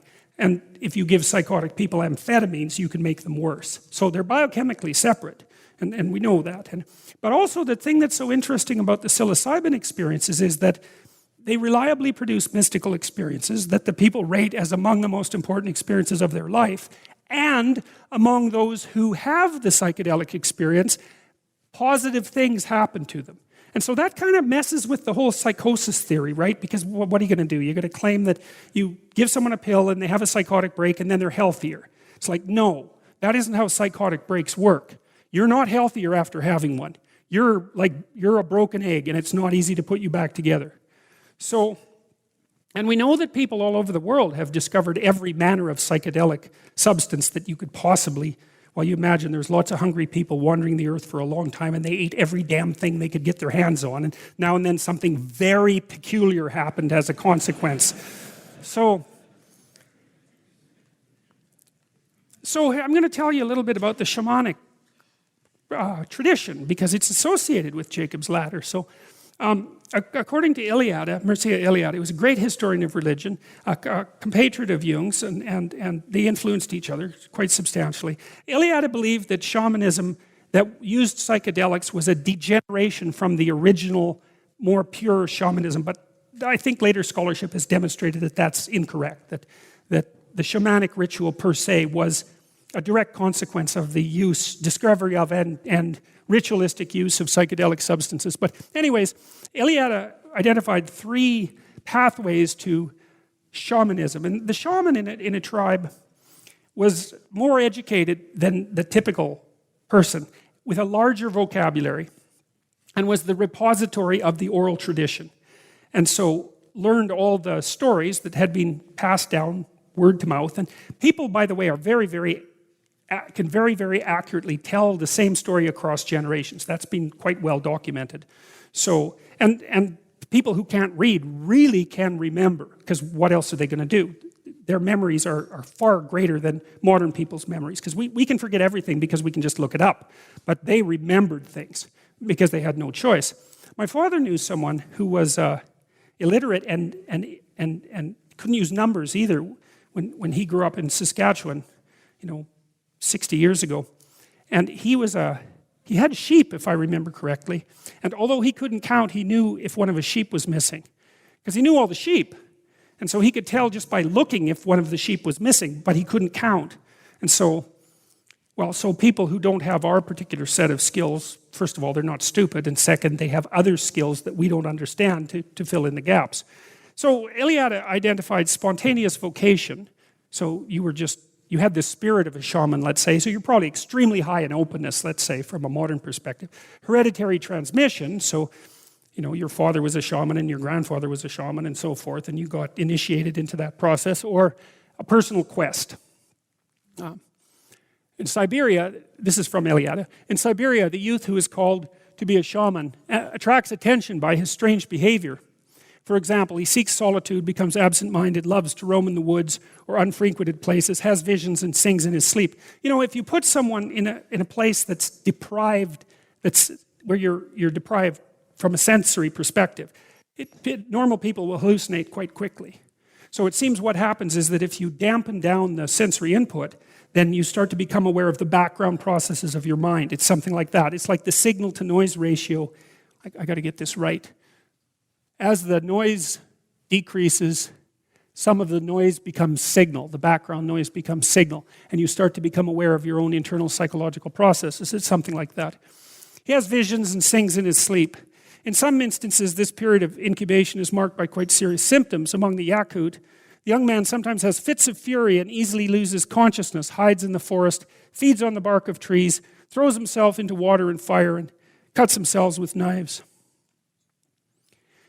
We went to a potlatch on northern Vancouver Island about a year ago, and they had this one dance. It was the Kwakwaka'wakw natives, and they had this interesting dance that was the dance of the wild man. And so the person who invited us was the wild man, and he was dressed up in tree branches and so forth. And so he was the person who'd been in the bush too long, and he came in as a cannibal. And there was genuine cannibalistic rites among these people not so long ago. And he came in as a cannibal, and everybody had to wear this like cedar headdress, because if you had a cedar headdress on, then the cannibal wouldn't take a bite out of you. And they actually took this rather seriously. So you should have your cedar headdress on. And so he's looking around the crowd, and there's like 400 people in this place, and he could really act too. And so he's doing this wild man dance. And then all the women stood up and started to kind of dance in place and sing, and they were taming him. So that was really cool. It was really interesting to see that, because those people they've had an unbroken culture for about 13,000 years, eh? That's how long they've been out on the island there. And it was very interesting to see the dramatization of the domestication of man by women laid out in that dance in that way.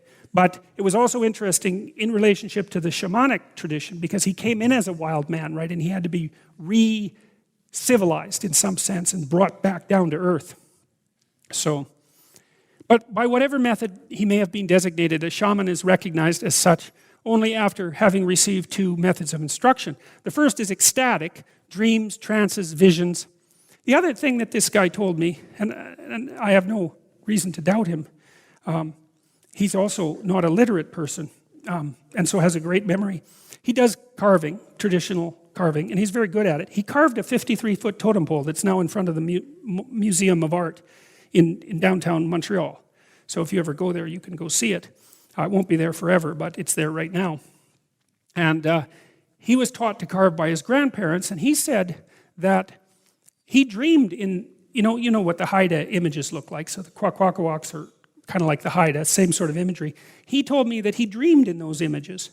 So when he dreams, that's the form that the things he dreams about takes. And he also said that he would talk to his grandparents in his dreams. So if he was working on a piece of wood and trying to figure out how to carve it, and he ran into a particularly difficult problem, he'd dream and he'd have a conversation with his grandparents, and they'd help him figure out how to solve the problem, and then he'd wake up and he could go carve the... And the thing is, he told me these things sort of matter-of-factly, right? Like, you know what I mean? It wasn't like he was telling me these weird things that happened to him, although he was doing that to some degree. I asked him a lot of questions about what he carved and what it all meant, and that was just part of his explanation of how he did it. And he carved me a couple of doors that I have in my house, and one of them is quite interesting. Well, the two make a panel, and they're an underwater scene, and under the water there's a bunch of mythical monsters. Some of them are killer whales, and I think there's an octopus down there, and carved in this particular style. And he said that the other thing that happens to him when he dreams is he goes down to the bottom of the water where these mythical creatures are, and he gets inspiration from them. And so I thought that was extremely interesting too. We don't know what a mind that isn't hyper-civilized, let's say, hyper-literate, like our minds are, because we're so bombarded by external stimuli. We have no idea what the natural mind is like, really. And so it was quite interesting to listen to that, and also to see the consequences, because he's quite a great carver. So the first is ecstatic, dreams, trances, visions. The second is traditional, shamanic techniques, names and functions of the spirits, mythology and genealogy of the clan, a secret language.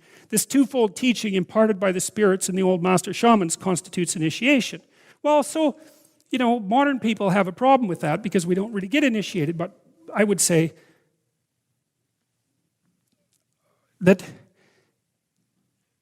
let's say that we're each on a quest of some sort. You wouldn't be here, I don't think, if you weren't, because why else would you be here?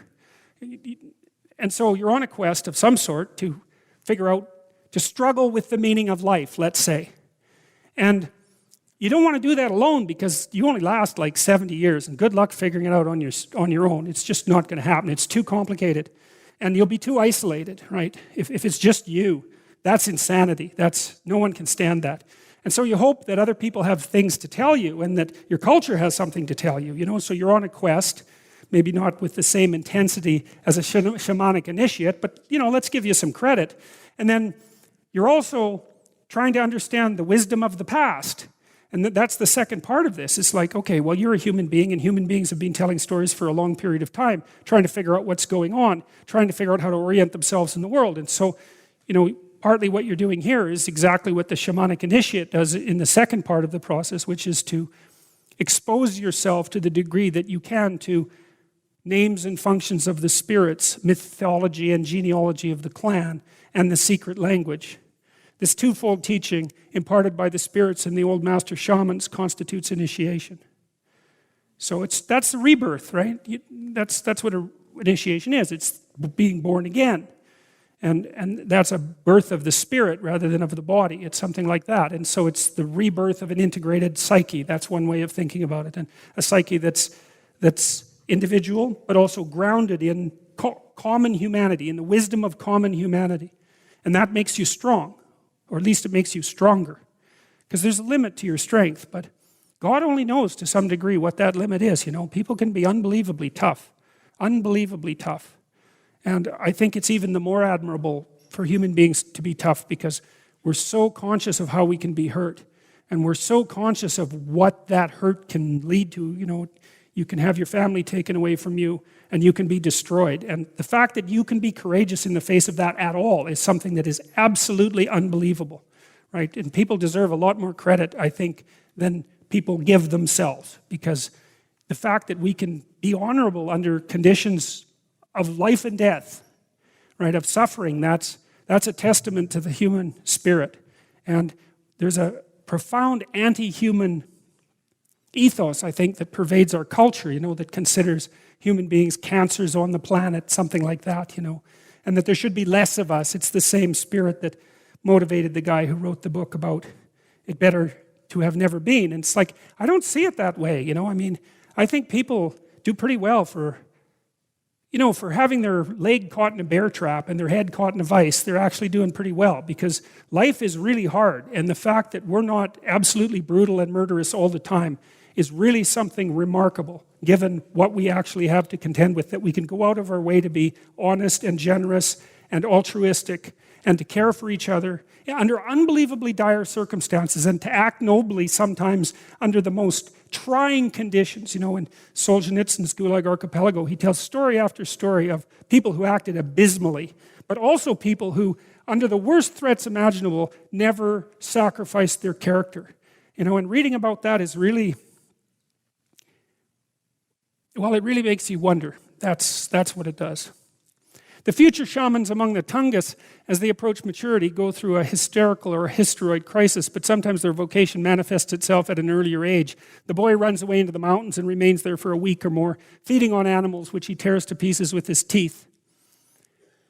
He returns to the village, filthy, blood-stained, and it's only after 10 or more days that have passed that he begins to babble incoherent words. The strange behavior of future shamans has not failed to attract the attention of scholars, and from the middle of the past century, several attempts have been made to explain the phenomena as a mental disorder. But the problem was wrongly put. For on the one hand, it is not true that shamans always are or always have to be neuropathic, mentally deranged. On the other hand, and this is the critical issue, those among them who had been ill become shamans precisely because they had succeeded in becoming cured.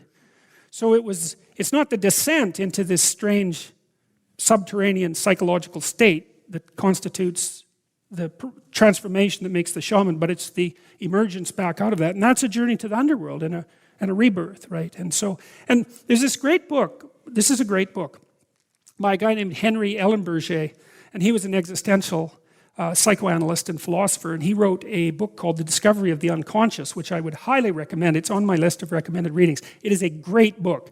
If you want to know about the psychoanalytic tradition, it's the best introduction there is, and he discusses Adler and Jung and Freud and does a very credible job of all three, but also takes the history of psychoanalytic thought back 300 or 400 years before Freud. And so it's very engaging reading and very interesting. And one of the things Ellenberger points out quite clearly is, and he associates this to some degree with this shamanic tradition, that both Freud and Jung in particular, underwent very intense periods of psychological disturbance, let's say.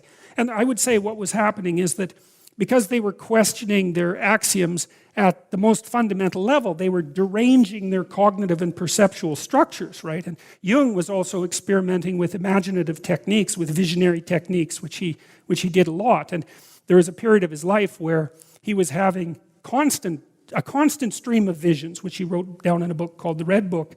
But at the same time, he was still functioning as a psychiatrist and operating normally in the world. And so, people have suggested that what he had was a psychotic break, but that's ridiculous, because that's not how it works, man. If you're having a psychotic break, you're not being an effective psychiatrist. Those things do not go together, especially not for a long period of time. And so there's the possibility of extreme experience without psychopathology. And so, and Ellenberger, he says much the same thing about Freud and about Charles Darwin as well, who underwent a terrible period of mental confusion, I would say, as a consequence of formulating his theory of evolution, which was really hard on him because he was a diehard Christian, and he knew what the implications of his theory were. He didn't know what to do about that, so it was very, very hard on him. So it's quite common for people of genius to go through an intense crisis, psychological crisis, but then resolve it, and the genius is in the resolution, right? The precondition for the genius is the dissolution in some sense, because you have to be obsessed with a problem. It has to grip you completely before you're going to concentrate on it so obsessively that you might come up with a solution. But it's the people who come up with a solution that are the prophets and the shaman and so forth and so on. And so this isn't something that only characterizes archaic cultures. We just don't recognize it in our own culture properly. And that's a problem. Well, sometimes we do. Right, you remember that in The Lion King, right? That Rafiki shows up, he's the shaman, he brings Simba down that tunnel, dark tunnel, that's the dark night of the soul. He has him reflect upon himself in a pool. When he reflects upon himself deeply, he sees the reflection of his father, then that becomes a thing of cosmic significance. And his father appears in the sky, just like God appears to Jacob and basically tells him that it's time for him to grow the hell up and to return to the devastated kingdom and to set it right. And that's right, that's exactly right. I mean, we live in the devastated kingdom. That's an eternal truth. And it's the responsibility of the individual to grow the hell up and to set it right. Because when it's devastated and when things are not in place, then everyone suffers too much. And that's not good. And there's no excuse for not doing something about it because you don't have anything better to do. So, and even like children's movies tell you this. So, this is a fun one. This is from the Eadwine Psalter, 9th to 12th century. And that's Adam and Eve, but there is speculation that the fruit that they're eating there, you see, these psilocybin mushrooms, right? Because they're the only kind of mushroom that grow like that. So that's pretty wild, you might say. And then this is I think it's called Banisteria vine, if I remember correctly, and it's what ayahuasca is made out of. And it has this double helix form, which is very, very interesting. And the natives, nobody could figure out how the hell they made this ayahuasca, which transports people spiritually in a very intense manner. And there's a whole religion based on it, like a modern religion as well as the archaic religion. And to make this stuff, they had to take two plants that don't grow anywhere near each other.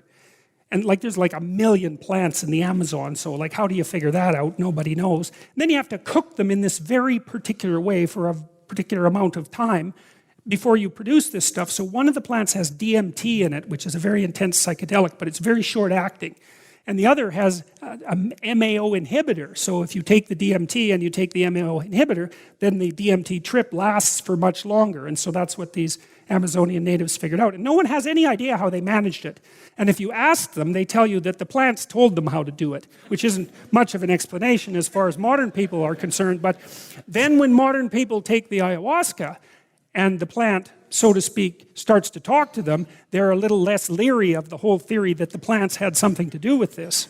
So, and these things, I'm loath to talk about this because I'm not an advocate for drug use.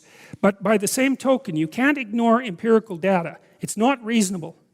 And the empirical data that psychedelic substances can produce mystical experiences and that those often have a transformative effect. I mean, one of the latest studies showed that if you took people who were dying of cancer and you gave them psilocybin in a sufficient dose to produce a mystical experience, that you radically decreased their fear of death.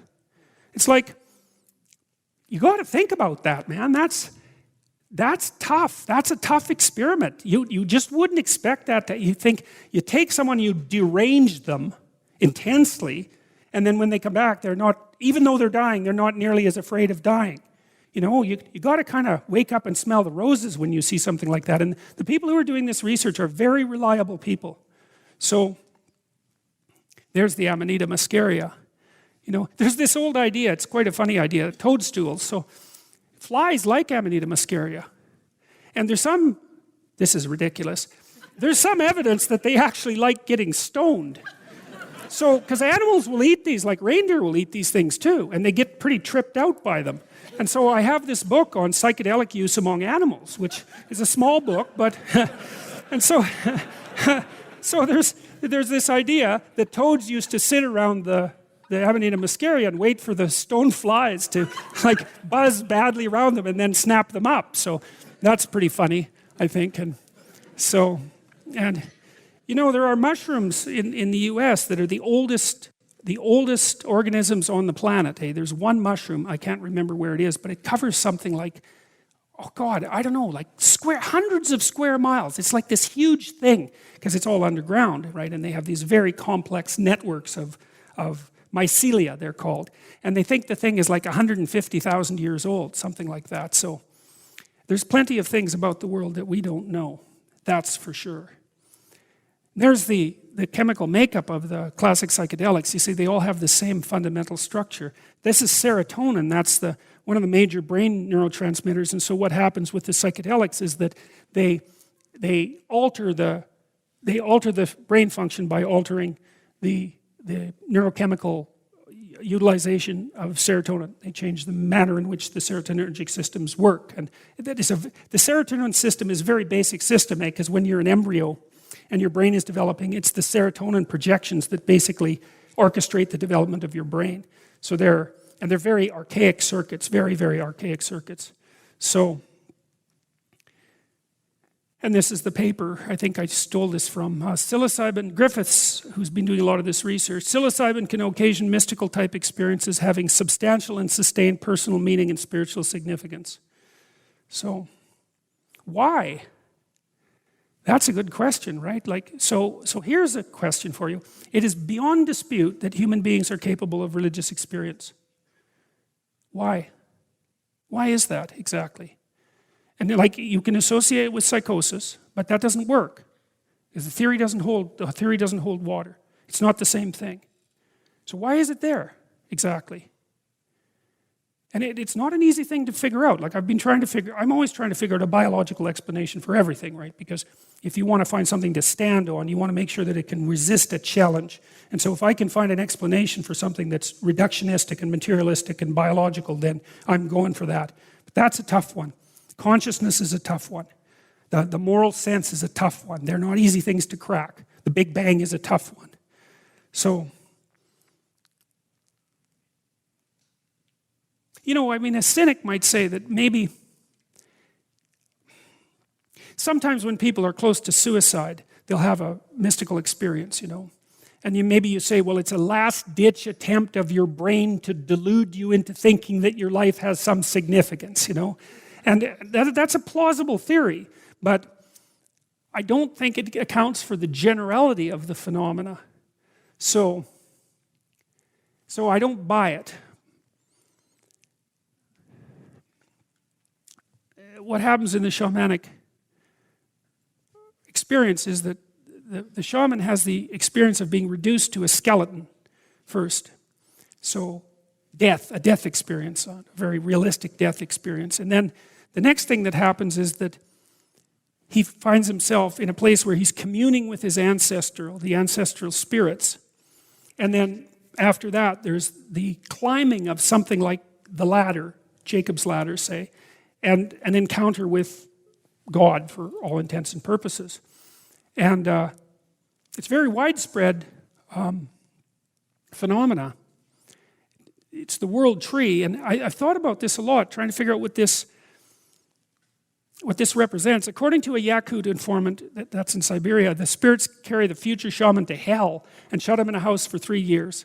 Here he undergoes his initiation. The spirits cut off his head, which they set off to one side, for the novice must watch his own dismemberment with his own eyes, dissolution to the primary elements in some sense, and hack his body to bits, which are later distributed among the spirits of various sicknesses. It's only on this condition that the future shaman will obtain the power of healing. His bones are then covered with new flesh, and in some case he is also given new blood. So there's a death and resurrection experience that's associated with the shamanic ritual. We're here in the presence of a very ancient religious idea which belongs to the hunter culture. Bone symbolizes the final root of animal life, the mold from which the flesh continually rises. It is from the bone that men and animals are reborn for a time. They maintain themselves in an existence of the flesh, then they die. And their life is reduced to the essence concentrated in the skeleton from which they will be born again. That's a good graphic representation of the experience. That's an old painting by, I think it's Hieronymus Bosch, if I remember correctly. And I really like that because it's reminiscent of the near-death experiences that you hear people describe, and they're quite common as well. And I had a very weird experience once. I don't think I've told you this story. I was assessing someone who had gone through a car windshield, and he was very depressed. It had happened a long time before, but he was very depressed. And the insurance company was basically accusing him of malingering because he'd been depressed for so long, and he'd sort of healed up and everything. But if your left hemisphere is damaged, especially the frontal part of your left hemisphere, then you can be in a chronic state of depression because the left hemisphere, generally speaking, is responsible for positive emotion. And so if it isn't there, then it's like negative emotion for you. And so I went and assessed him, and I was giving him this, I think it was called the MMPI, the Minnesota Multiphasic Personality Inventory, which is a kind of a standard half personality test, half psychopathology test. And he was filling it out. He was a very serious guy, middle-aged guy. Nothing about him was new agey in the least. He was like an accountant. I think in fact he was an accountant, if I remember correctly. And there was one question, and it said, "My spirit has left my body." I think that's right. It's very close. And he stopped and he asked me, well, he said, "I'm not sure how to answer this." And so I said, "Well, why?" And he said, "Well, after I went through the car windshield, I was in a coma for 3 weeks, something like that, and I died." I think he said he died 3 times. And he said that he couldn't remember anything during that period of time, and he couldn't remember the car accident. That's retrograde amnesia. It's quite common with head injuries. And he said that during one of those experiences, and this is all he remembered from the hospital, was that he came out of his body and went down the long tunnel of light. You've heard these near-death experiences, and then saw his family members there and saw the heavenly light, and then realized that it wasn't his time and came back to his body. Now, what was interesting about this guy was that, well, first of all, I didn't ask him about this, right? He basically volunteered the story, and it was instigated by this question, and he didn't know that anybody else had ever had an experience like that, because I asked him if he'd ever heard anything about like that, and he said no. So that was interesting. But what really was interesting is, how the hell did he remember that? Right? Because he had amnesia during that entire period of time. He was in a bloody coma. It's like he didn't remember anything, but he remembered that. And so, well, those experiences are more common than you think. And then there's a painting of one, which is quite interesting. And that's like a tunnel to heaven.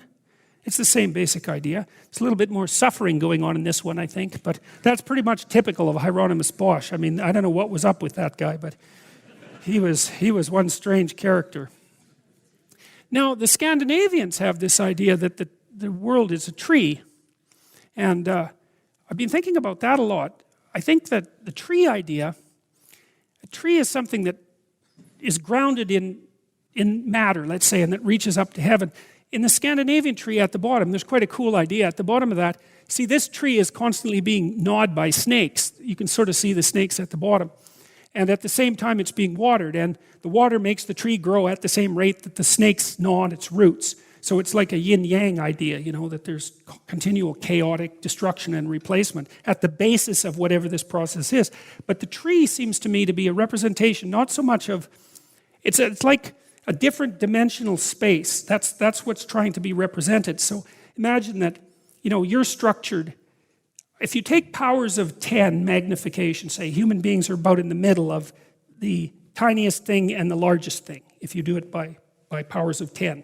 And so, you have a subatomic level and an atomic level and a molecular level, and, then maybe a level of organs, and then there's you, and then there's your family, and so on, all the way up the tree, fundamentally. And so I think that what this tree represents, and this is the thing that the shaman moves up and down, I think that's what it represents. It's this different view of it's dimensionality, it's something like that. And I think that what happens in the psychedelic experience is that consciousness can travel up and down that structure. It's something like that. And maybe not only up and down it, but maybe right through it. And I know that's a radical claim. It's a really radical claim. And it might be wrong, but it's probably wrong even because most radical claims are wrong. But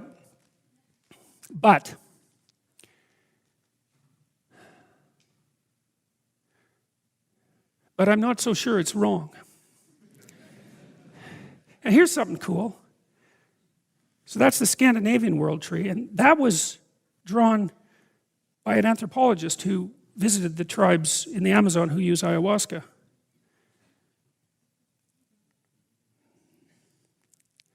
Now, you see, it's a tree with snakes. Well, that's reminiscent of the story in Adam and Eve, obviously, but it's also reminiscent of our primate dwelling place, right? Because that was basically our ancestral home, a tree surrounded by snakes, and the snakes like to eat us. And this is a long time ago. This is like 50 billion years ago. It's really a long time ago. And so we don't know where these images come from precisely. But I do have the suspicion that we use the circuitry that we developed to detect snakes to represent the unknown as such, because like a snake is something that comes out of the unknown, and like we evolved, right? We all evolved out of an animal substructure, and so we had to get our biological cognitive structure from somewhere, and we have this capacity of thinking about the absolute unknown and the terrors that are involved in that, the horrors that can emerge from what we don't understand, and it stands perfectly to reason that we would use circuits that were already pre-developed for that, and that this is a reasonable representation of the existential structure of the world. So, and I think I might have showed you this before, but it never ceases to amaze me, this picture. So, my son drew this when he was 8, and so on the right you see mushroom houses, and they have the names of all his friends on them, and so that's order, right? And then on the left side you see chaos there, and that little orange thing is a bug. And then there's a river that runs right down the middle, and so that's like the yin-yang symbol with the divide in the middle. So that's quite cool. And then there it is, there's Jacob's ladder. It's like Jack and the Beanstalk, which is, by the way, another variant of the same shamanic story. And there are bugs going up and down it, and then they're taking messages from heaven. And then up there in heaven, it's got the sun, and there's St. Peter. And I don't know where in the world he got this. It's not like he had a lot of religious education. I mean, despite me. And there's the pearly gates up there, and that was the world as far as he had a very well-ordered psyche, I would say, and still does. But when he drew that, it just absolutely blew me away. And so I had it laminated, and it's in my office because, well, I don't know, because like, what the hell do you make of that? That's why. So, well, you sort of get the picture there. The cathedrals, the great cathedrals of Europe they're like the forest in stone, right? And they try to represent the light coming through the leaves, and so it's sort of our ancestral forest home, but it's transformed into these great sculptures of stone, and they produce awe because of the combination of light and darkness and color, but also I think for the same reason that huge trees produce awe in people, and we don't want them cut down. They seem sacred in some sense, and perhaps they are. But, it also seemed to me, this is an intuition, that the architects of these great cathedrals were trying to express something that's deep and structural. They're trying to express the idea that if being was constituted properly, then it would be organized from the subatomic level all the way up to the highest cosmic level perfectly, so every layer stacked on top of each other without any contradictions, and that would be an ideal mode of being, and everything would come together under those circumstances, and that's what's being expressed in these cathedrals. It's not all that's being expressed, because they're also shaped like a cross, and the idea is that the center of the cross, which is the center of suffering, is also the place of the individual, the place where the transformation takes place. That's all built into the architecture as well. And so,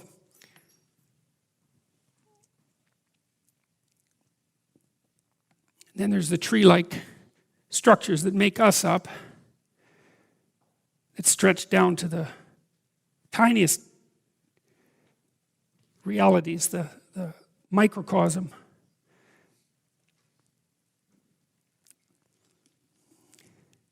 Then there's this idea, it's all represented in the same way. Again, it's this idea, especially the mandala up in the top right, it's the idea of this perfection of crystalline structure. And that's what the yogis are trying to attain when they organize their bodies. They're trying to get every single layer of their being aligned properly. And it's something like, and you can kind of see an echo of that in the, I think that's a Tibetan sand painting, if I remember correctly, on the bottom left.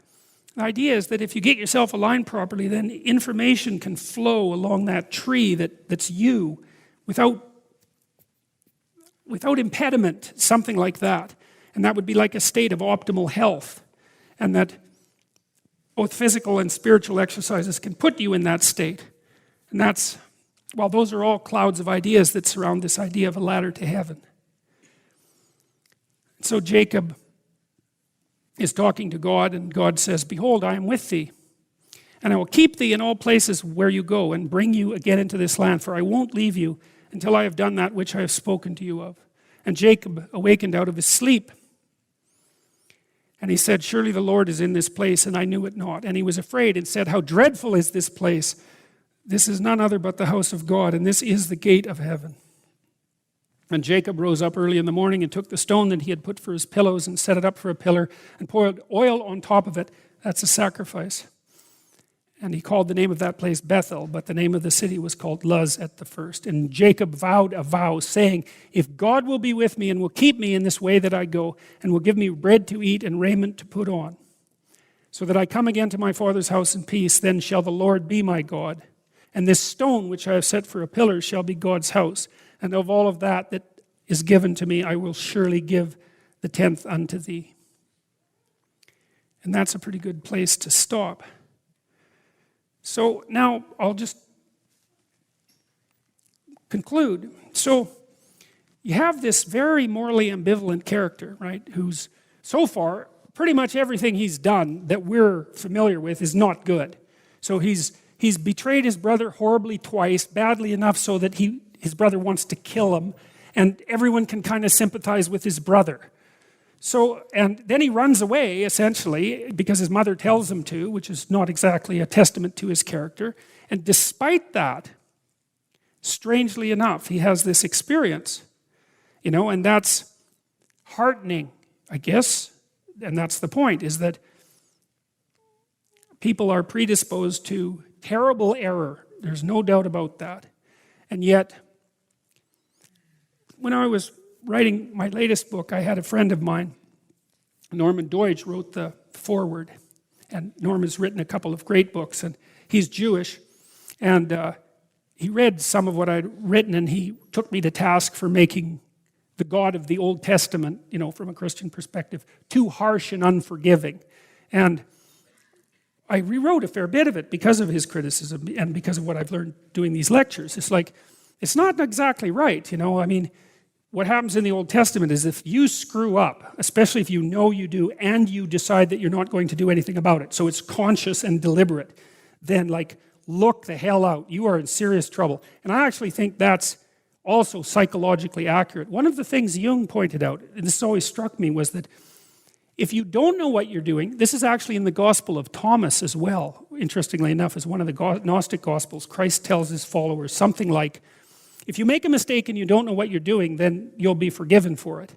But if you make a mistake knowing what you're doing, and you do it anyways, then good luck to you. And I think that's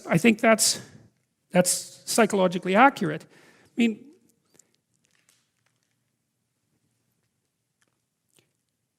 one of the things that's very interesting about the judgmental God in the Old Testament, however, is that he can be bargained with. And even if you make mistakes, especially if you're unconscious of them, if you haven't learned yet, let's say, then you always have the opportunity to return to the proper path. And people get cynical about that because there's, this mostly Christian idea that you could live a terribly sinful life, but if you repented on your deathbed, it's like heaven for you. And it's like, well, that sounds like a great deal, right? It's like, you can do whatever the hell you want until just before you die. Of course, you might not know when that is, so that's a problem. Then you can just say, well, I'm sorry, and everything's forgiven. But the problem with being cynical about that sort of thing is that it's no trivial matter to repent. Because to repent means, to figure out what you actually did. And the worse things that you did, the more horrible it is to figure it out. It's no joke, right? And there's no genuine repentance without understanding of the depth of your depravity. And so, if you've lived a particularly reprehensible life and you come to understand it, I think that in and of itself could kill you. It's a terrible thing to wake up and see what you've done, if what you've done is truly terrible. So there's no easy out. It's not an easy out. It's just pure cynicism to associate that idea with an easy out. It's not. But there is that positive idea that's continually represented, is that the individual is the source of moral choice, and the individual is prone to genuine error and temptation in a believable and realistic way. But that doesn't sever the relationship between the individual and the divine and the possibility of further growth. And then I would say, well, thank God for that, because without that, who would have a chance, right? Who would have a chance? And so the idea that the deity as presented, the infinite, let's say, as presented in the Old Testament is merely judgmental is definitely wrong, and is in fact something that you can contend with and bargain with. I'll close with one thing. One of the things that I learned while I was going through this was the meaning of the name Israel, because Jacob eventually gets named Israel. And I'm jumping ahead a little bit to the next lecture, but Israel, and so he's also the father of Israel and the father of the 12 sons who make up the 12 tribes of Israel. But what Israel means is he who struggles with God. And that's such an interesting idea, because it's, again, a psychological idea. And that's why I said earlier that it isn't obvious in the Old Testament what it means to believe in God, because what Jacob does is struggle with God. And I think that that's a really good characterization of an ethical life, because if you're trying to lead an ethical life, that's what you're doing, is you're struggling. Blind belief isn't helpful because you don't know what you're believing in. It's just not that helpful. But if you're possessed by the desire to orient yourself properly, but also confused by the existential structure of the world, which we all are, then what you're doing when you're trying to orient yourself properly in life is struggling ethically. And Jacob actually gets quite hurt. He wrestles with God literally, and God dislocates his thigh. And so, the idea there is watch the hell out, right? The thing that you're contending with is powerful, although you can contend with it. That's the thing that's so interesting. But, you do it at some genuine peril, which I think is exactly right. But the idea that Israel, so there's Israel, the state, let's say, and Israel, the promised land, and all of that. But there's this more important idea, which is, again, a psychological idea, which is the state of Israel, which is the promised land, is the state that everyone who wrestles with God exists in. And that's not happy, naive belief in, an eternally blessed afterlife. It's not that. It's not a wish fulfillment. It's to be actively engaged in life, in the difficulties of life, right? And trying to find the path, because that's what wrestling with God is. It's trying to find the path. And that seems to me what belief means fundamentally in the Old Testament, and perhaps in the New Testament as well, is that belief is expressed in trying to find the path. And that's an ethical struggle, and it's a real struggle. It's the struggle of life. So as long as you're willing to engage in that struggle, then hypothetically you have the divine behind you. And so I believe that. I think that's true. Because the other thing I see is that the people who set things right so that the horrible forces of cosmic destruction don't do us in, the people who are trying to set things right are the ones that are struggling ethically. And that there is a redemptive element to that. And I don't think there's any way of being cynical about that. So thank you, Will.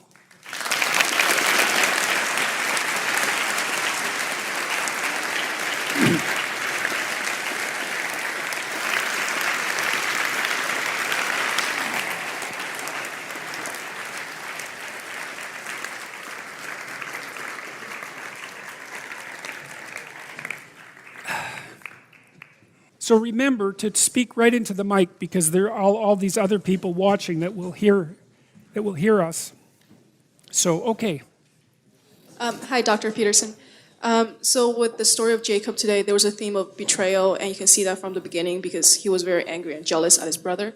And I was thinking, are there any stories or what you can say about betrayal that does come from a loved one, right? Where it's not from a place of so black and white of anger, resentment, and bitter, and how do the parties kind of recover from that, or is there any way to redeem that, or is it as black and white as if you betray someone, then it's like Jacob, where he was bitter, he was hatred? No, and in fact, in this story, it's not black and white, because we're only halfway through it. And one of the things I've noticed as a clinician, let's say, is that, and as an observer of people in general, is that I've never ever seen anyone get away with anything, and Jacob doesn't get away with any of this. And so, he's humbled by his eventual experiences, and he learns that he did it wrong, and there's reconciliation that happens throughout the story of Jacob. So, and there's minor betrayals and major betrayals, that some of them have tremendously serious consequences and some of them have lesser consequences. But there is an underlying idea that things can still be set right, even though I think it takes Jacob some 20 years, something like that, to set things right. And even then, it's like touch and go. So, did I answer your question? Okay. Yeah. Hey. You speak frequently in your lectures about, I guess, the war between good and evil, or the struggle of life really is a struggle between good and evil being at the core of a conscious, lived existence. And I guess on that note, if you were 100% certain that there was no afterlife, would you still be able to preach that there's a positive meaning in life?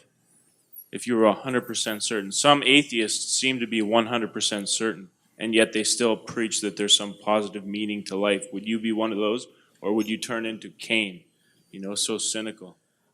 I think that, as far as I'm concerned, one of the things I learned from studying 20th century history is that, even if you take the most cynical of ideas, let's say that life is irredeemable suffering and perhaps isn't even justified because of that, it still seems to me that you have an ethical duty, let's say, to live in a manner that reduces that to the degree that that's possible. And I think that can be experienced as meaningful in some sense independently of the transcendent context. Now, I don't exactly know how to strip off the transcendent context, because one of the things I would say that's happened to me is, because I've spent so much time looking at the horrible things that people have done, is that it's like Jung said that this is one of his famous quotes. He said, "No tree can reach up to heaven unless its roots reach down to hell." And so as I've dug deeper into the depravity of human beings, my sense of the possibility of human beings has also grown, what would you say, in proportion. And until I've become convinced, actually, that good is a more powerful force than evil, even though evil is an unbelievably powerful force. And so I can't really strip the transcendent away. Now, what bearing that has on eternity, say on an afterlife, I can't say anything about that. The only thing I guess I can say is that there are many things about being that we don't understand in the least. And we don't understand the nature of consciousness or the nature of time. So I wouldn't despair about that, but yes, I think that life can still be meaningful without there being a necessity of an afterlife. So. Did you get through one lecture without using the word transcendent, though? No. Hi, Dr. Peterson. So since studying your work, one of the things that I found most fascinating is your analysis of the story of Cain and Abel.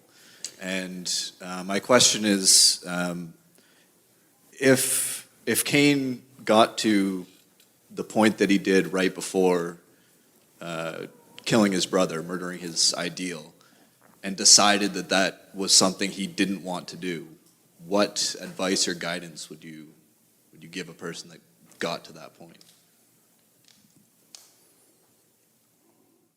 Well, there's a story I read called The Cocktail Party. I've mentioned this before by T.S. Eliot. And in The Cocktail Party, there's a scene, it's a play, where this woman approaches a psychiatrist and starts talking to him about her problems.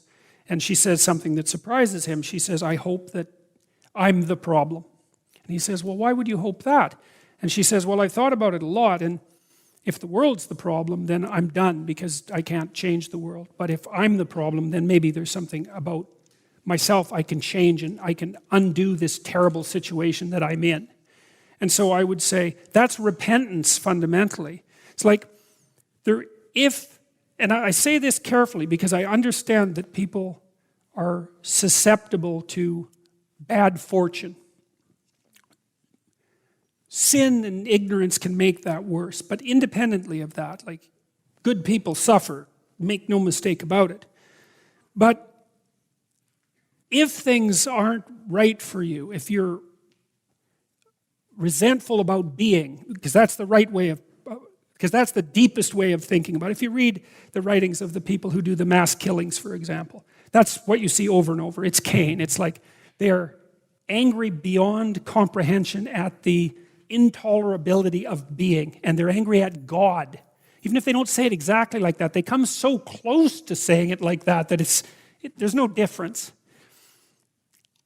You know, what God says to Cain is, look to yourself first before you criticize being. And that strikes me as right. It's because to not do that is arrogant beyond belief. That's satanic arrogance, literally, if something like that can be literal.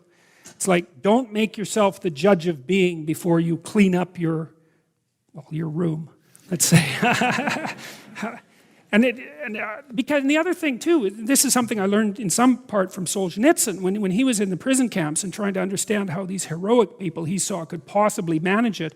One of the exercises he undertook, and he really viewed this within a Christian Orthodox context of repentance and redemption, is he said he went over his life with a fine-tooth comb and tried to imagine all of the ethical mistakes he made in his entire life that he knew were mistakes, right? It was a soul search, he wasn't relying on external standards of morality, except insofar as we're inevitably influenced by those. And then his idea was, is there something I could do right now to put that right? And that's the right question. Like, if things aren't going your way, and I think that means that you're resentful and arrogant and deceitful. Those are the three things that clump together, I think, that constitute the core of evil. It's something like that. And so if you're possessed by that, which is a hell, then it's repentance that's the right answer. And what that means is you have to figure out what you did wrong, and you have to pay for it. And then at least you could think, well, look, I can try that with all of my soul, let's say, and see what happens. Right? It can at least be an experiment. And then I would also say that that's an act of faith. It's an act of faith to conduct that experiment. Because you put yourself on the line, right? And that's what an act of faith is. You don't know the outcome, but you don't know the outcome of your life. So to live in some sense is an act of faith. You're putting faith in something. That's why you're moving forward. You couldn't move forward without an act of faith. You know, and people say, well, I only move forward on the basis of the facts. It's like, yeah, but you select the facts, and there's an infinity of facts, and they don't just tell you what to do. So it's not a credible answer. So if you're in that situation, it's like, look to yourself. You know, and one of the things about Solzhenitsyn that's so bloody amazing is that's what he did. And then he wrote the Gulag Archipelago, and, you know, he took an axe to the intellectual and moral substructure of the totalitarian communist states. So while he was redeeming himself, let's say, he was simultaneously redeeming the world. And you see something like that, like you got to wake up, man. That was really something. So, yeah.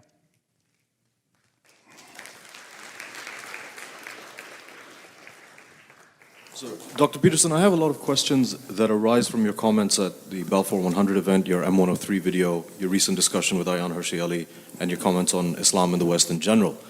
And in your comments, there's this common theme that one of these things is not like the other. You put the Judeo-Christian tradition on the one side and Islam on the other. Specifically, the, quote, complex problem of Islam and the, quote, as a, quote, totalizing system.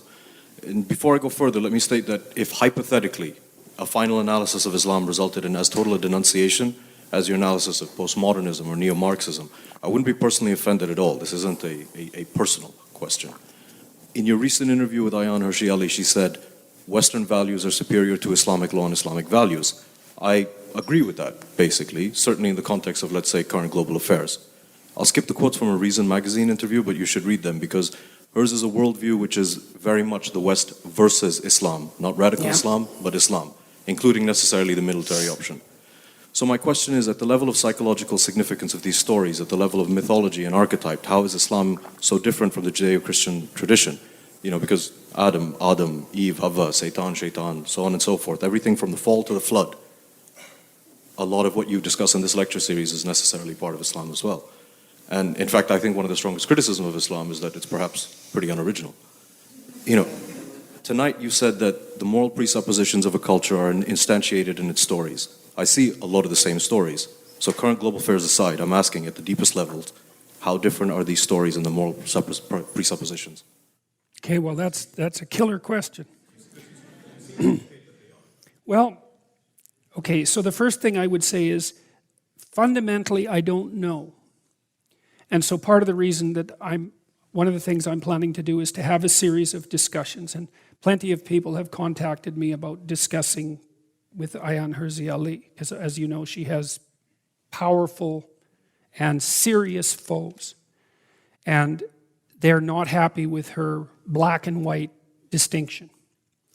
And so, now I read Infidel, and I really liked that book. Like my sense was that she was a heroine. Now, what that means in relationship to Islam, that's a different story, because she came out of a totalitarian, let's say, family structure in a relatively totalitarian society. And you could make the case that there's a correspondence between that and Islam, and you could make the case that there isn't. And of course, that's the critical issue. And so, there's a couple of things that I can't wrap my head around easily in relationship to Islam. And so one is what I see as the failure to separate church from state. And that's a problem. Now, it may not be a problem as such, but it's certainly a problem in relationship to the relation between Islam and the West, because we separate church from state. Now, there's fundamentalists in the United States, Christian fundamentalists, who think that that separation is a mistake. So it's not only an idea that's rooted in Islam that those should be united. But it's definitely a problem with regards to our coexistence, because that's a fundamentally different presumption. Okay, so that's problem number one. Problem number two for me, and again, this may be a consequence of my ignorance, which I'm trying to rectify, Muhammad was a warlord. And I don't know what to do about that fact. Like, one thing you can say about Christ, hypothetically, let's say, I'm not talking about a historical reality necessarily, although I'm not denying it either, is that of all the things he was, warlord was definitely not one of them. And I don't know what to do about that. And so I don't know how to reconcile that. And I don't know how to reconcile, like, not only was Muhammad a warlord, which I don't think is an unreasonable thing to proclaim, the expansion that he initiated was unbelievably successful. I mean, within 600 years, it was the biggest empire the world had ever seen. And it demolished Byzantine Christianity, which is something that Western people don't even know. You know, I've read thinkers who said that the West was so traumatized, culturally, let's say, by the demolition of Byzantine Christianity, that we can't even study it now. And so, I don't know if that's true, but I don't know that it's not true either. And the Buddhists were wiped out of Afghanistan, and we saw that echoed in the Taliban's destruction of those great Buddhist monuments. And so what I'm hoping is that there's a bridge. There better be a bridge. And that's why I want to have these discussions, because I'd like understand if there's a bridge. And so lots of people have sent me people who I should talk to, who they think represent Islam far better than Ayaan Hirsi Ali. And perhaps they're correct, and hopefully I'll get an opportunity to talk to them, because I would like to know if what I think is wrong. Because if it's wrong, it's important that I know it's wrong. But at the moment, I don't know it's wrong, and B, I don't see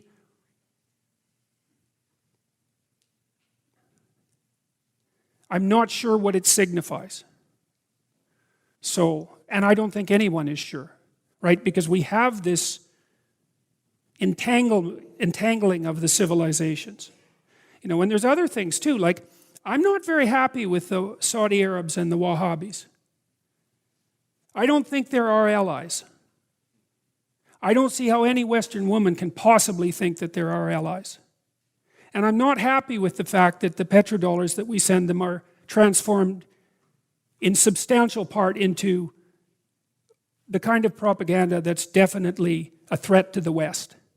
And I'm not very happy with the fact that our politicians appear stupidly blind to that. Now, that may again be a consequence of my ignorance. It's certainly possible. But those are the sorts of things that I can't reconcile. And so, you know, I've also seen parallels between the ideas that I'm presenting here and other religious traditions, Taoism, Buddhism, Hinduism. It's harder for me to bridge the gap with Islam, and I'm not sure why that is. I think it has something to do with the things that I just laid out. Now, what I don't know about Islam would fill very many volumes, many of which I have sitting on my shelves at home right now because I want to do the reading, you know, as I progress through this, but yeah.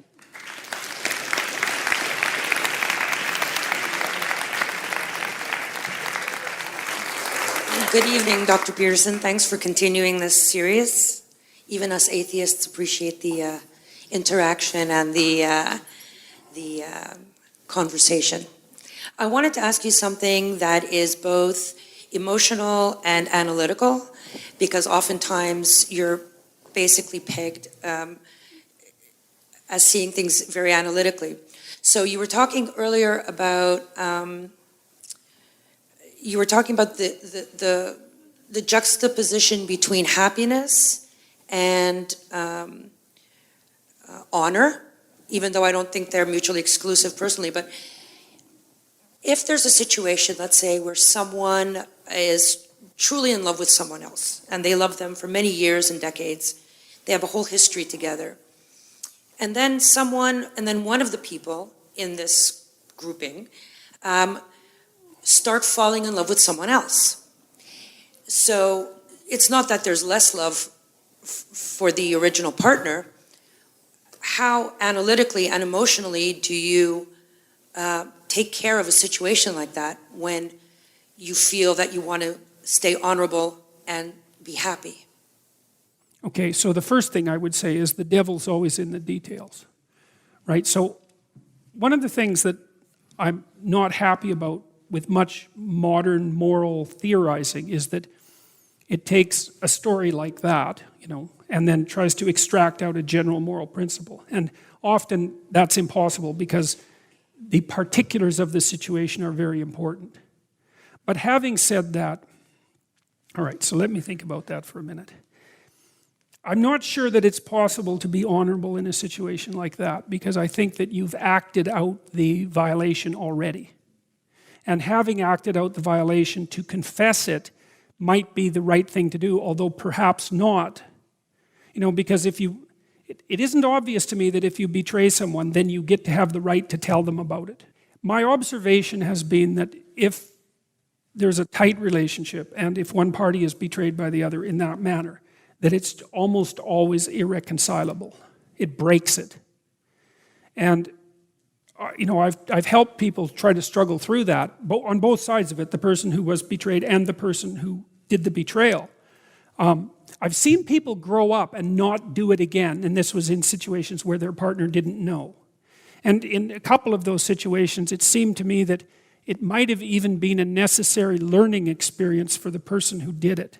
It helped them develop. That doesn't mean I'm justifying it, but life is complicated. But I think that society works better, all things considered, when you make a promise and you stick to it. And one of the things I learned from reading Jung, which I really liked, was, he believed that, and he had his affairs too, so you might think about it as somewhat hypocritical, but I think that people can make mistakes without having what they think necessarily be wrong. He said that there are things in a marriage that you can't have unless you're all in. And I believe that. And so if there's a back door open, or to begin with, or a back door opens, then I think that there's something about the relationship that is lacking at least, and I think you pay a big price for that. So, it depends on whether you regard a marriage as a practical arrangement or a spiritual arrangement. Now, really, it's both, and both are important. But if it's a spiritual arrangement or a psychological arrangement above all, then I do think that you don't get the transformation without being all in. And if you violate it, then even if you can work it out with your partner, there's something that you will never get as a consequence. So, yeah.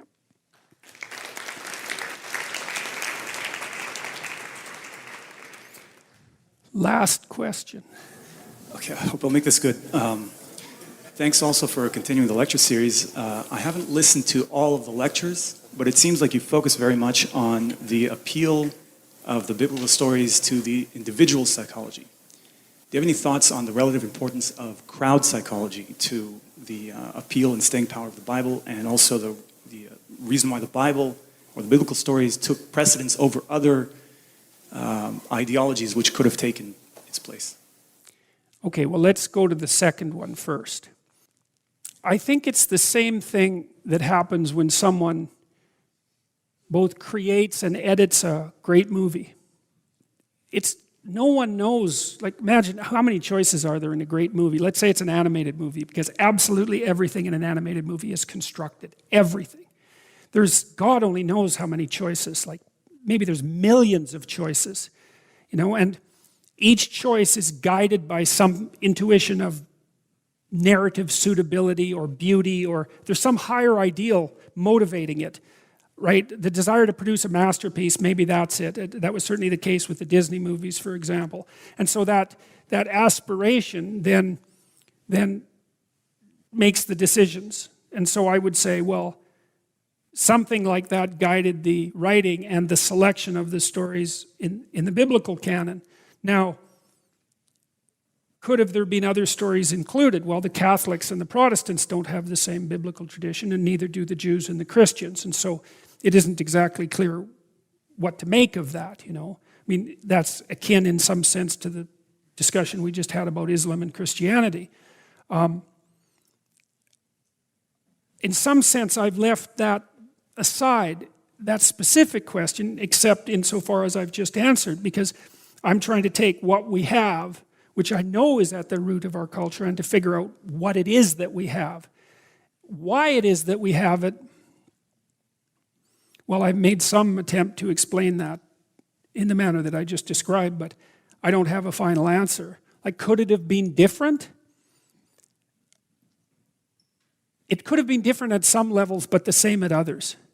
One of the things that scholars of comparative religion who haven't been infected fatally with postmodernism have definitely realized, so Jung, for example, and Eliade, and people who are interested in grand narratives, one of the things they pointed out quite clearly is that there's a set of common mythological themes across many cultures, and I tried to outline that in Maps of Meaning, and that worked out quite nicely for me, at least, as far as I was concerned, because once I had the basic archetypal structure mapped out, it opened up all sorts of stories to me from all sorts of different cultures.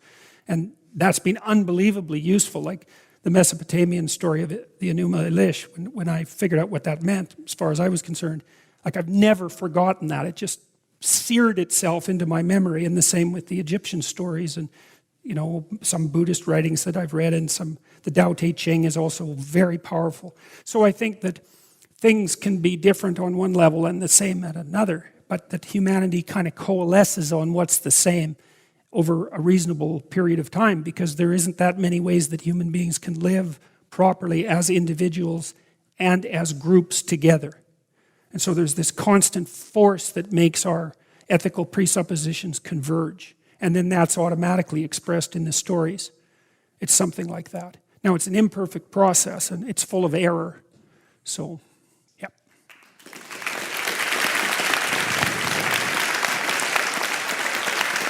So, just one announcement, two announcements. The next lecture, I believe, is November 14th, so I'll hopefully finish off the story of Jacob. It looks like it. And then I'm also appearing on a panel with Gad Saad and Oren Amate on November 11th. And there's still quite a few tickets available for that. So if you're interested, you could go to my website and pick up those tickets. It should be, well, hopefully it'll be interesting. I think it will be, and it might be too interesting. That's one possibility. So we'll see. But I'm going to do 2 more of these this year. And I hope I get through the story of Joseph, and then I can start in the new year with Exodus. And that's a story that I know quite well. And the Exodus and Leviticus, and what's the one after that? Yes, thank you. So I'm very much looking forward to that, because that is one killer story, man. So, and I've got some surprises for that as well. So anyways, thank you very much for coming, and hopefully we'll see you November 14th. If you found this conversation meaningful, you might think about picking up Dad's books, Maps of Meaning, The Architecture of Belief, or his newer bestseller, 12 Rules for Life, An Antidote to Chaos. Both of these works delve much deeper into the topics covered in the Jordan B. Peterson podcast. See jordanbpeterson.com for audio, ebook, and text links, or pick up the books at your favorite bookseller. Remember to check out jordanbpeterson.com/personality for information on his new course, which is now 50% off. I hope you enjoyed this podcast. If you did, please let a friend know or leave a review. Next week's episode is a continuation of the biblical series and is titled A Wrestling with God. Talk to you soon.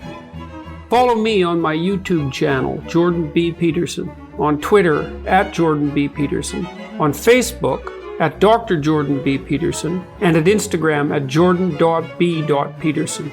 Details on this show, access to my blog, information about my tour dates and other events, and my list of recommended books can be found on my website, jordanbpeterson.com. My online writing programs, designed to help people straighten out their pasts, understand themselves in the present, and develop a sophisticated vision and strategy for the future, can be found at selfauthoring.com. That's selfauthoring.com. From the Westwood One Podcast Network.